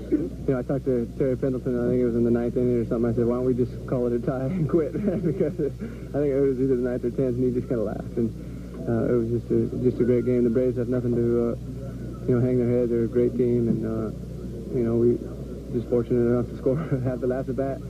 I was nervous in the dugout, and when I said I got to the box, Herbie said, why don't you just end it for all of us? And that kind of relaxed me. I got set in the box, and I was just like another at-bat.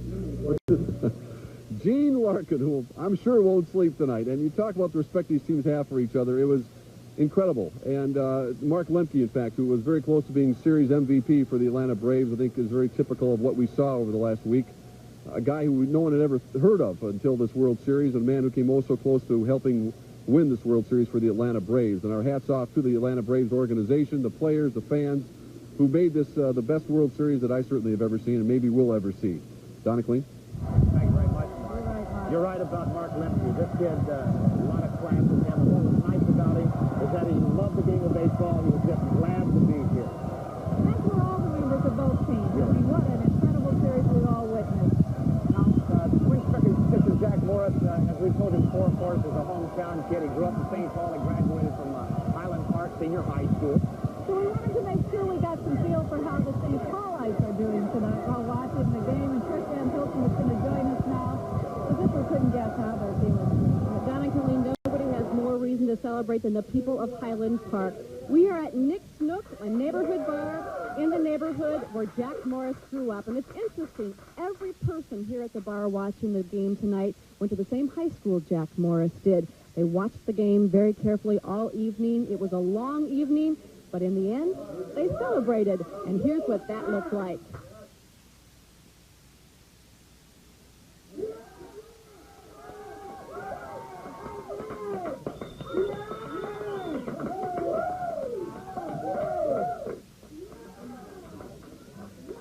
We're live now with a couple of fans here from Nick's Nook. Again, people who went to the same high school as Jack Morris, Tom and Tim. And even before the game was over, Tom declared Jack Morris MVP. What did you think of his performance tonight? Oh, he did a great job. He did what he had to do, and he won the game. And it's terrific. Tim, you indicated you were surprised he hung in as long as he did. Well, it's hard for any pitcher to hang in for 10 innings. I mean, it's a job he did. Did real well, too. Proud of him, I bet. Oh, you bet. Highland Park, boy. Terrific. Thank you both very much. And, of course, St. Paul had much more at stake tonight than just an interest in Jack Morris. You know, sometimes I think we forget the Twins don't come only from Minneapolis. They come from the Twin Cities, and that means St. Paul, too. And St. Paul is every bit as interested. The Dome may be several miles from St. Paul, and the streets here may seem quiet, but if you listen carefully, you can hear it. The thunder of Game 7. On the city's east side, only the M in the Schmidt Brewery sign is illuminated. M for Minnesota, as in the Twins. And at a small neighborhood bar across the street, all eyes are riveted on the game. Come on, Morris. I want 6 runs in the first up. And the usual musical entertainment is called off for the night. At the Ordway, the show must go on, but with provisions to keep playgoers posted. Score update, please. Score on the Twins, 0-0. Middle of 2. As promised, It's 0-0, bottom of the second. I told you we'd keep you updated. The theater goers didn't figure on a Game 7 when they bought their tickets to Grapes of Wrath. So be honest, would you really rather have tickets to the Twins game Right. than the Orange game? Don't tell my wife, yeah. It was packed all day at Mickey's Diner, but most people went home to watch the game. Those who stayed relied on a 6-inch black and white on the ice machine. Since it's the last night of the series to find out which is the better team. What do you think? Hope prevailed. The Twins win, and St. Paul celebrates not as noisily as Minneapolis, but on cue it gets a little bit noisier. We're going to go back to Amy in the studio now. She's on the fan phone. She'll be able to tell us how fans all over the state are reacting. Amy? Trish, they're still calling us. You can hear the celebrations from people's homes. Now, all week, or ever since the series began, we've gotten plenty of calls about the CBS announcers. A lot of you watching the game at home have been upset, saying you think they've been biased towards the Braves. Well, tonight, our phone lines really lit up when Jack Buck made a comment about one of the Twins. Here's a replay of his comment, and then some of yours. Atlanta fans had a lot of good-natured fun with Ken Herbeck. I'm really fed up with Jack Buck. His comment about the Atlanta fans having some fun with Herbeck. Yeah, that's a lot of fun. Death threats against a family and physical harm. Sure, have a good time, Jack. If they think calling him cheater for 3 games and threatening his family is fun, I'd sure hate to go party with them. Well, then we got a few celebrity calls, one of whom called last night. He was still keeping a close eye on the game tonight. And then a comment from one of our most well-known politicians. And now the end is here. I'll state my case, of which I'm certain. The Twins will win this game. They'll be the champs. The Braves are hurting. They played a year that's full of traveling in the big skyway. Oh, now, all you Braves can hit the long dirt highway. Thank you, everybody. Thank you very much. What do you think, PK? I like it, Elvis. This is George Bush. Live in the White House, Washington, D.C. Just calling to say that I'm rooting for the Twins. Want them to win tonight. They're a good baseball team. My heart really stopped last night when Kirby Puckett hit that home run. Barbara's calling me now, so I better go. Bye. Well, it takes a little bit of everything, and of course, we've heard it all tonight on these phones. We'll be back in a little while with some of your ideas of celebrations other than parades for the Twins. We'll have that in about 20 minutes. Now we're going to go to Pat Kessler live at 5th and Hennepin with more fan reaction. Pat? Amy, we're getting a lot of fan reaction, as you can see here. As I said, it's absolute pandemonium in Minneapolis. Streets have been closed off. You can go is out. People are going crazy. Twins are going to do it. As Steve, this is something here that people have been celebrating all night long. Amy, take it back. We're having a lot of fun, but we can't see you anymore. Pat Kessler mobbed by the mob. Fake down there tonight, I tell you. This big, and you have to be a little careful, but of course, we're all celebrating, and nobody can rain on this parade. Minneapolis Police Department had about 200 extra officers on duty tonight, and they're going to need every one of them and even more. And there's probably, without question, a call into headquarters right now to bring out extra duty patrol officers. That's just a guess, but based on times past, that is something they would no doubt will do.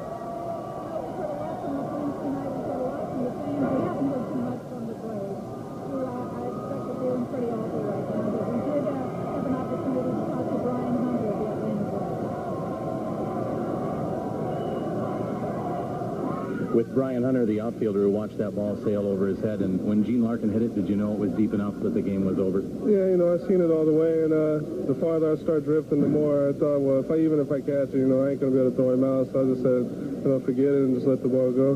Describe the feeling inside of you at that moment once you know it's that deep. You know, the feeling wasn't that good because I thought we should have won the ball game, but we let too many opportunities go by, and, you know, they got theirs, and they finally capitalized on it. You know, they're the better ball club tonight. Is it too early to appreciate that you may have played in the greatest World Series ever, or will that sink in later? It'll probably sink in later, but still, you know, when people look back on it, we're not going to be the ones that they looked at, you know, because they won it. The Twins won it, so really people don't look at the second-place team, so we're the second-place team right now. Brian Hunter, the outfielder, over whose head Gene Larkin's base hit went to in the game. We'll be back with other news of the day as well, and later we're going to have some information about a big celebration we're going to have for the Twins tomorrow night. Plus, we're going to have reaction from the Vikings as they got off the plane today, themselves coming home victorious, to find out how they feel about tonight's win. As for the Atlanta Braves and their fans, we wish them a safe trip home.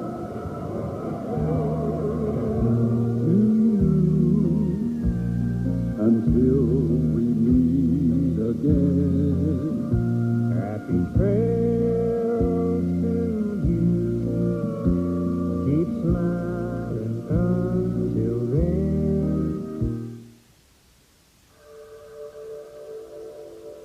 It is one thing to accelerate from a standing start.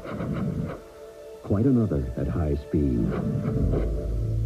Infinity designed the Q45 to do both.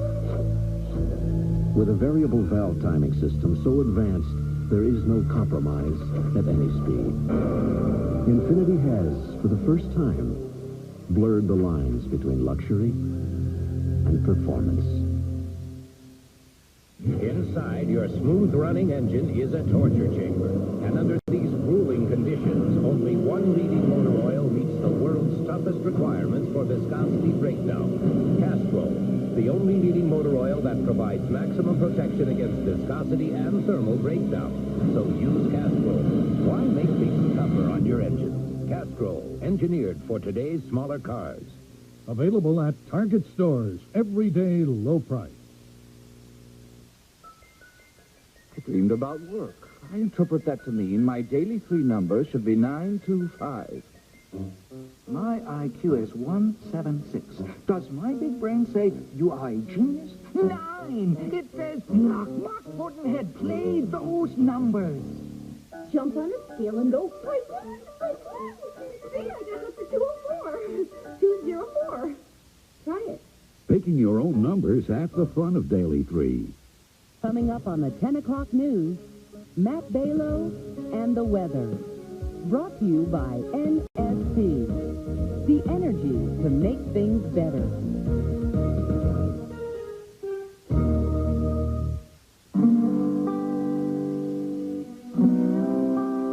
An important part of NSP's job is maintaining our power lines. But by dramatically reducing pollution over the past 20 years, and by supporting tougher federal clean air standards, NSP is also helping to maintain these lines.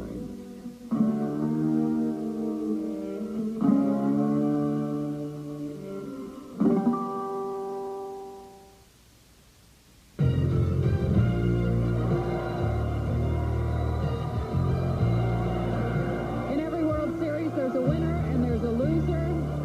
We are celebrating the winners here tonight, but we've heard it said more than once from the Twins that they really don't see the Atlanta Braves as the losers, as they wish they could kind of share this trophy with that team, and what a splendid job of baseball they played tonight. One of the things that surprised me was to look up at the board and to see 9 innings, 8 innings, 10 innings passed with all zeros lined up there. Many, many opportunities to score runs, many opportunities missed. All of the credit goes to the great play of Jack Morris and to John Smoltz. Mark Rosen is standing by on the field, and more on that. Well, Don, we're with a man who spends his mornings on the Today Show on NBC, of course, but he's Mr. Baseball to many of us who grew up respecting his wisdom on this game. Joe Garagiola, and I always remember reading one of your first books, Joe, and he said that baseball's a game where the guys in the bubblegum cards come alive, and boy, do they come alive. You try to put this in perspective for us. I wish I could. Everybody keeps asking me about where do you put this World Series with all of them you've seen. I said it has to compare with the 75, except that the Great Red Machine had big names. This World Series, when you know, Lemke came through as a big star. Knobloch, I think it took 5 games before people could spell his name, and he was a tremendous player, and it was just... I had heard about the fans here, but you really have to be here to understand that they really are the 10th man. And it was just the whole series. Jack Morris, I was asked, do you think he'll come out for the 10th? I said, the way he's pitching, he gives no telltale signs. He wants the ball, and Kelly will have to fight him for it. And that was great to see. It was just a tremendous series. I'd have to put it in the top 3 of my series as far as the ones I've seen, Mark. You know, everyone talks about going from last to first. We saw 2 teams that were able to do that. In this day and age, does it give hope to other clubs in baseball to be able to accomplish this now? Oh, absolutely. I think it does, because you don't know what's going to happen in the free agent market, but then again, wise trades like the Atlanta Ball Club did, and then homegrown always pays off. It gives hope, yes, but I tell you, this whole thing, look at all the ex-Mets that are on the Twins, you know, and that kind of thing. So there was a Met factor involved here. It was just a kind of a series that I'd love to see those people who say baseball is boring. Just put them in here for this game or show them the tape of it, and I don't think they'll ever say it again. You're going to be able to get up tomorrow morning and talk about this? Oh, yeah. Well, I interviewed Kirby and Lemke, although going into that locker room, I mean, it was like, whew, you could get loaded just walking through there, and that'll be a tape, but I'll get up early tomorrow morning. Yeah, it's not that bad. It doesn't hurt. No. As long as they invent money, I'll make it. Joe, thank you very much. Hey, congratulations to all of you in Minnesota. It was a tremendous series for us. We appreciate you being here. My pleasure. Joe Garagiola, who knows more about baseball than about just about a lot of people you can put together here. Now, he was talking about what it was like in the Atlanta Braves locker room. There was a losing pitcher, actually, who was involved, Smoltz, who was involved, who actually didn't get the loss, but was involved from day one in this series and idolizing Jack Morris. And we had a chance to talk with him just a few minutes ago. John Smoltz, the Braves, who threw a great game along with Jack Morris tonight. Both you guys on 3 days rest looked invincible and went longer than anybody thought. Well, you know, I felt like I wanted to go blow for blow with him and do the best I could and keep my team in it as long as I could. And he went a little further and pitched a little better. Both teams had great chances. The ups and downs in the dugout. How do you go through that without just about falling asleep from fatigue? Yeah, well, we've been through that, it seems like, for the last 2 months of the year. That seems like it's been lasting for the 2 years. And we've gone through a lot together. We've been through a lot. And we just felt like after each 9 live, or that we were escaping, we could still win this game. It was such a feeling that you almost wanted it to get over, but yet you didn't want somebody to lose, and somebody had to. Describe the feeling when Larkin hits that fly ball. It looked deep enough right off the bat. It's a helpless feeling. There's nothing you can do. I mean, you know, as an athlete, you got to be happy for Larkin. He ended up being a hero, and as athletes, this is what it's all about. Throw away the money, throw away everything else. You want to play in a game of this magnitude. Unfortunately, someone's got to lose. But we don't feel like we lost. We feel like they won it, and they did. John, is it too early to appreciate yet that you played in maybe the greatest World Series ever? Or will that take a few days? It'll take a few days, and hopefully, you know, 10 years, 5 years from now, they'll still be talking about this series. And as a year in sports, I don't know if there could be a better year than what these 2 teams have gone through and accomplished. And it's got to give everybody in every sport a hope that they can do it, no matter what the talent predictions or what the experts say. Thanks for talking. All right, thank you. Yeah, there's one class act, John Smoltz, who pitched so effectively for the Atlanta Braves over the course of the last half of the season, including a shutout win over the Pittsburgh Pirates to put the Atlanta Braves in a position. And John has relatives in Chisholm, Minnesota, and I'm sure they were in attendance tonight, or at least watching up north. And now we're going to turn it over to Don and Colleen. Okay, thank you, Mark. You'd think we were still in the bottom of the 10th, the way this crowd is carrying on. They're doing the cheers, the chants. Yes, they're having a good time. One of the things that we were able to do with the coverage with CBS's help and also with our fine sports staff was keep some isolated cameras on certain players during the entire game. We want to show you the reaction of Chuck Knobloch as that 10th inning came to a close. Take a look at this.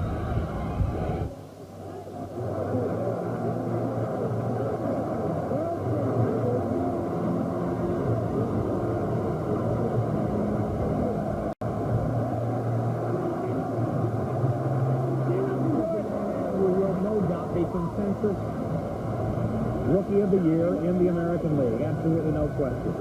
That's trainer Martin. Trip after trip, stepping up with the bat, he delivered. He just incredible in the defensive plays. What a wonderful player to watch during this whole season, not to mention the postseason. And talk about a kid who likes to play the game. And can you imagine how happy his dad, his former coach, sitting in the stands was tonight watching that kid play. Oh, what a thrill for everybody. We're going to go down in the midst of it all again, where Mike Walsher is braving all these wonderful fans. Mike, they don't want to go home. And this is all that is left of some of the Atlanta Braves fans and their tomahawks as they exited the Metrodome within the past 45 minutes or so. They tossed their tomahawks. Twins fans promptly tore them up, and that's the end of that. They made a sullen and rather angry exit. The Atlanta Braves fans that we saw came by with some angry words, but then made their getaway, and then Twins fans quickly poured out in the streets here. What we're seeing downtown, though, are tens of thousands of people who've just been waiting for this celebration to explode this evening.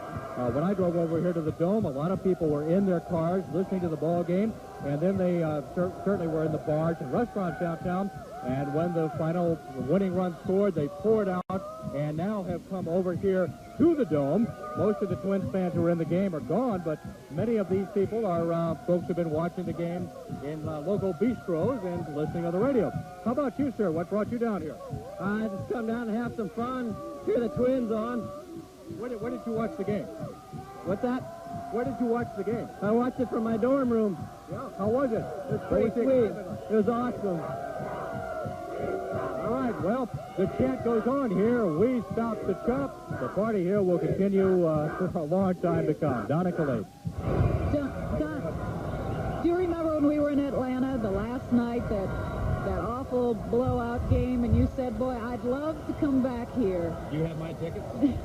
I'd like to go back. I'm not so sure I want to go back. I think this is exactly the place I want to be for the time being. Yeah, I suppose at the time it felt like it might be nice to rub it in, but given the difference between the fans of Atlanta and the great ball players in Atlanta, perhaps we just let sleeping dogs lie and relish this victory. Now let's go on back down to 5th and Hennepin, where Pat Kessler is standing by, and I think, in fact, trying to survive. Pat, it looks like you found some high ground. We are still in downtown Minneapolis. We've gotten up a little bit, a little more elevation. People need no provocation here. There are thousands and thousands of people. As far as we can see, people are in the streets cheering. Louder and louder and louder. It seems as if all we need to do is turn on our cameras and they're like moths to a flame, like bugs to a zapper. We've seen a lot of people here tonight. Now, the police tell us that there have been some minor disturbances. There have been 3 cars turned over, 2 near the Metrodome, 1 here in downtown Minneapolis near 6th and Hennepin. But mostly this is a very happy crowd, a euphoric crowd. People who are very kind to one another, kissing each other. Coming out tonight just to have a good time.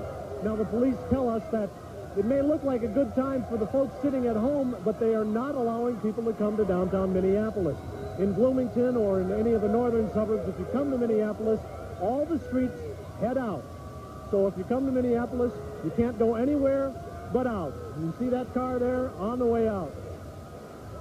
This celebration is going to be lasting a long, long time as we take one more look down 6th Street here in St. Paul.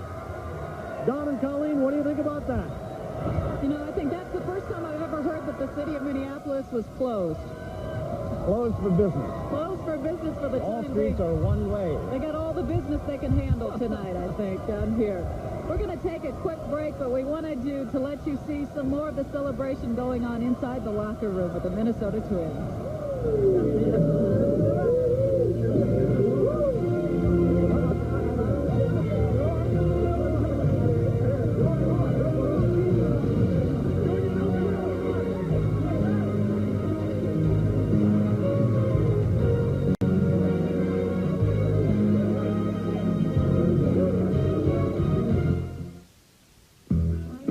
Your Dodge dealer has a special factory shipment of Dakota 4x4 club cabs in stock now. With our powerful new Magnum V8, these trucks have more power, more towing, and more payload than any Ford, Chevy, or import compact 4x4 club cab. But hurry. With $750 cash back, our selection of Dakota club cabs won't last long. See your neighborhood Dodge dealer today. Rediscover American value. There are over 14,000 lawyers in the phone book. So how do you find one best qualified to help you? As federal judge and attorney general, Miles Lord earned the trust of the people and the respect of the legal system. Now in private practice, he can help you with almost any legal problem. So if you need help finding an attorney, you can consult the phone book. Or call me, Miles Lord, at 333-LORD. What's up? The talking elephants our sales force left with yesterday? Yeah, there's been a little problem. Do we have any that speak elephant? So who's going to get them to all of our salesmen? One company offers 1030 delivery to more places than anyone and treats them all with mammoth importance. Presenting Hugo, the talking elephant. Federal Express, our most important package, is yours. Imagine you want to go out and buy some cheese, but you're waiting for a call from your friend Harry, who might have tickets to the big game. But you really want some cheese. But you really want to go see the game, but you want some cheese. Cheese game. Well, if you have a cellular phone, like I do, then you can go out and buy the cheese and still be around for that important call. Ooh, a call. Excuse me, how much is the candy bear? Yellow? No, I can't talk right now, Mother. I'm in the dairy market. I'm buying cheese.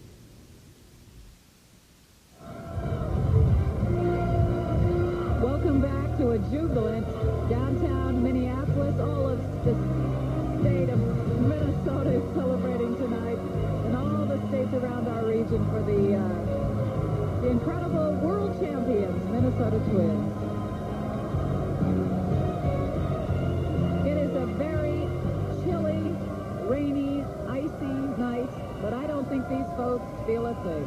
Nope. They got an extra hour of sleep, you see, because the daylight saving time ended, so that's why they're feeling like they can stay up a little late tonight to party. That and the fact they got a wonderful game to celebrate. We're going to go down on the field again with Mark Rosen and Sid Hartman. Smile, Sid. It's not that bad. He's won the World Series. I was watching all those people. This is an amazing thing. You know, Rosen, remember that night I called you and I said, I just got a call from Morris that he called me before he even called McPhail that he's going to sign with the Twins tomorrow? And you immediately scooped me? Yeah, I do remember that, Sid. I enjoyed that night. You, of course, are Jack Morris's close personal friend, and one that you take a lot of pride in what he's accomplished here. I know he's a competitor. I've never seen, in all the years I've been around sports, I've seen a lot of competitors, and nothing like him. He went out there tonight. Kelly tried to take him out, you know, in the 10th inning, and he said, no way am I going out of this game. And he didn't go out of this game, but he's amazing. He's enjoying it so much, sitting back there in the clubhouse right now. I mean, unlimited press conference. This town here is going to go crazy. I've never seen these fans like this, and I'm so happy for a guy like Gene Larkin, who sat on this bench the last 2 months, had a very bad knee, might need surgery, comes in and gets that hit. And but isn't that Tom Kelly style? He manages more than any other manager, I think, Sid, to keep all his ball players happy, content. That's impossible these days. You got them all in tonight, except the pitchers, but Elias was in the game, Newman was in the game, Larkin was in the game, Bush was in the game. Just about all of them, and that's what he's been doing. And they'll all say, well, they won because of the dome. The dome had nothing to do with it tonight. I mean, every ball was fair. This club does play well here, but Atlanta has nothing to be ashamed of. They have a great ball club. But they just, it was a question, a flip of the coin, like Morris said, and that's about what it was. Speaking of free agent acquisitions, the Twins also had a good one with Chili Davis, of course, who came on from the California Angels. Everyone thought perhaps his bad back would prevent him from playing up to standards, but he had a spectacular first half of the season and was very effective in also leading the Twins in the postseason. We talked to the Chili man just a short time ago. Like this, and it's unbelievable. Very exciting World Series. Tip your hat to the Braves. They played excellent baseball all World Series. We just played one game better. Okay. One game better. Chili Davis, a free agent from the California Angels, coming over here and signing with the Twins along with Mike Pagliarulo. There's that threesome right there with Jack Morris, Chili Davis, and Mike Pagliarulo. The Twins felt maybe if one of those three could perform up to standards from a few years ago, they would be a much better baseball team. Not necessarily a first-place team, but as Andy McPhail said earlier, we finished first in spring training, and that's what catapulted us over the hump. And we'll try to go outside, I guess, now to our loud and... I can hear it already, guys. Oh, it's wild out here. You know, when we came back from Atlanta, when we flew in with a lot of journalists from out of town covering this series. Most of them that I talked to didn't expect this to go beyond Game 6 yesterday. They expected it to be a little... that Avery was going to be the pitcher to end it for them. I think Bobby Cox was confident that Avery was the man to give the ball to end the game, and Terry Pendleton had said the same thing. Here's an indication of where a little celebrating can get out of hand. We've, for the most part, this has been a wonderful crowd down here, but when you get this many people together, one of the things you try to avoid is scenes that are reminiscent like this. When Detroit won, you remember there was some very ugly scenes that developed out there, and when there are crowds of jubilant people, generally people in Minnesota have figured out ways to celebrate without stepping over that line, but from time to time there will be some problem. Lots of police officers on the street, now augmented by the fire department. Fire department has been called out not because there are any fires, but also to act as some form of peace officers out there. All in all, though, these are world champion fans. No question and we can about be as proud of them as we are of the team. We're going to take a break here and go back to the studios to check in with Brad Good, who has got some of the rest of the day's news. What else happened? Well, thanks, Don and Colleen. It's hard to imagine there being any other news after winning the World Series, but we do have a few news items to pass your way this evening. American Indians protesting the Tomahawk Chop were outside the Metrodome again in force tonight. Tonight's protest was much more quiet and orderly than last night's, when 8 people were arrested as a result of several physical confrontations. Police say there were no arrests tonight, and they do not expect any further problems. WCCO asked Braves owner Ted Turner if he would consider changing the name of the team, but he gave no reply. Soprano Elizabeth Knighton-Printy is showing signs of recovery at St. Paul Ramsey Medical Center after she was injured in an accidental fall during the Minnesota Opera's performance of Tuska at the Ordway Theater Thursday evening. Now, this is file video of the opera. Printy suffered a broken pelvis, broken ribs, and a concussion from that fall. Hospital officials say Printy is in fair condition and should be able to go home sometime this week. In world news tonight, the first face-to-face meeting between Israel and its Arab neighbors in more than 40 years is ready to begin this Wednesday. In separate meetings, both sides today said they're anxious to begin the historic Middle East peace talks. Both sides are still grappling with one maverick Palestinian delegate who openly has stated his allegiance to the PLO. One detail, however, made public today is the shape of the table. Diplomats say it will be rectangular, with the Arabs seated on one side and the Israelis on the other. In other news, American hostage Terry Anderson spent his 44th birthday today in captivity, but his family expects to celebrate Christmas with him at home. His sister Peggy Say and other relatives joined worshipers at a church service in Cadiz, Kentucky to mark Anderson's 7th birthday in captivity. His sister will travel to New York tomorrow to meet with United Nations officials to discuss relief efforts. Anderson's sister says their pursuit for a release is paying off. Our petitions have not been ignored. I believe with all my heart that through the efforts of those involved with the UN mission to free the hostages, our men will reach freedom in the coming weeks, perhaps even days. Beirut Television aired a videotape of Anderson's 6-year-old daughter, who he has never seen, blowing out candles on his birthday cake. That's it for the news. Let's go back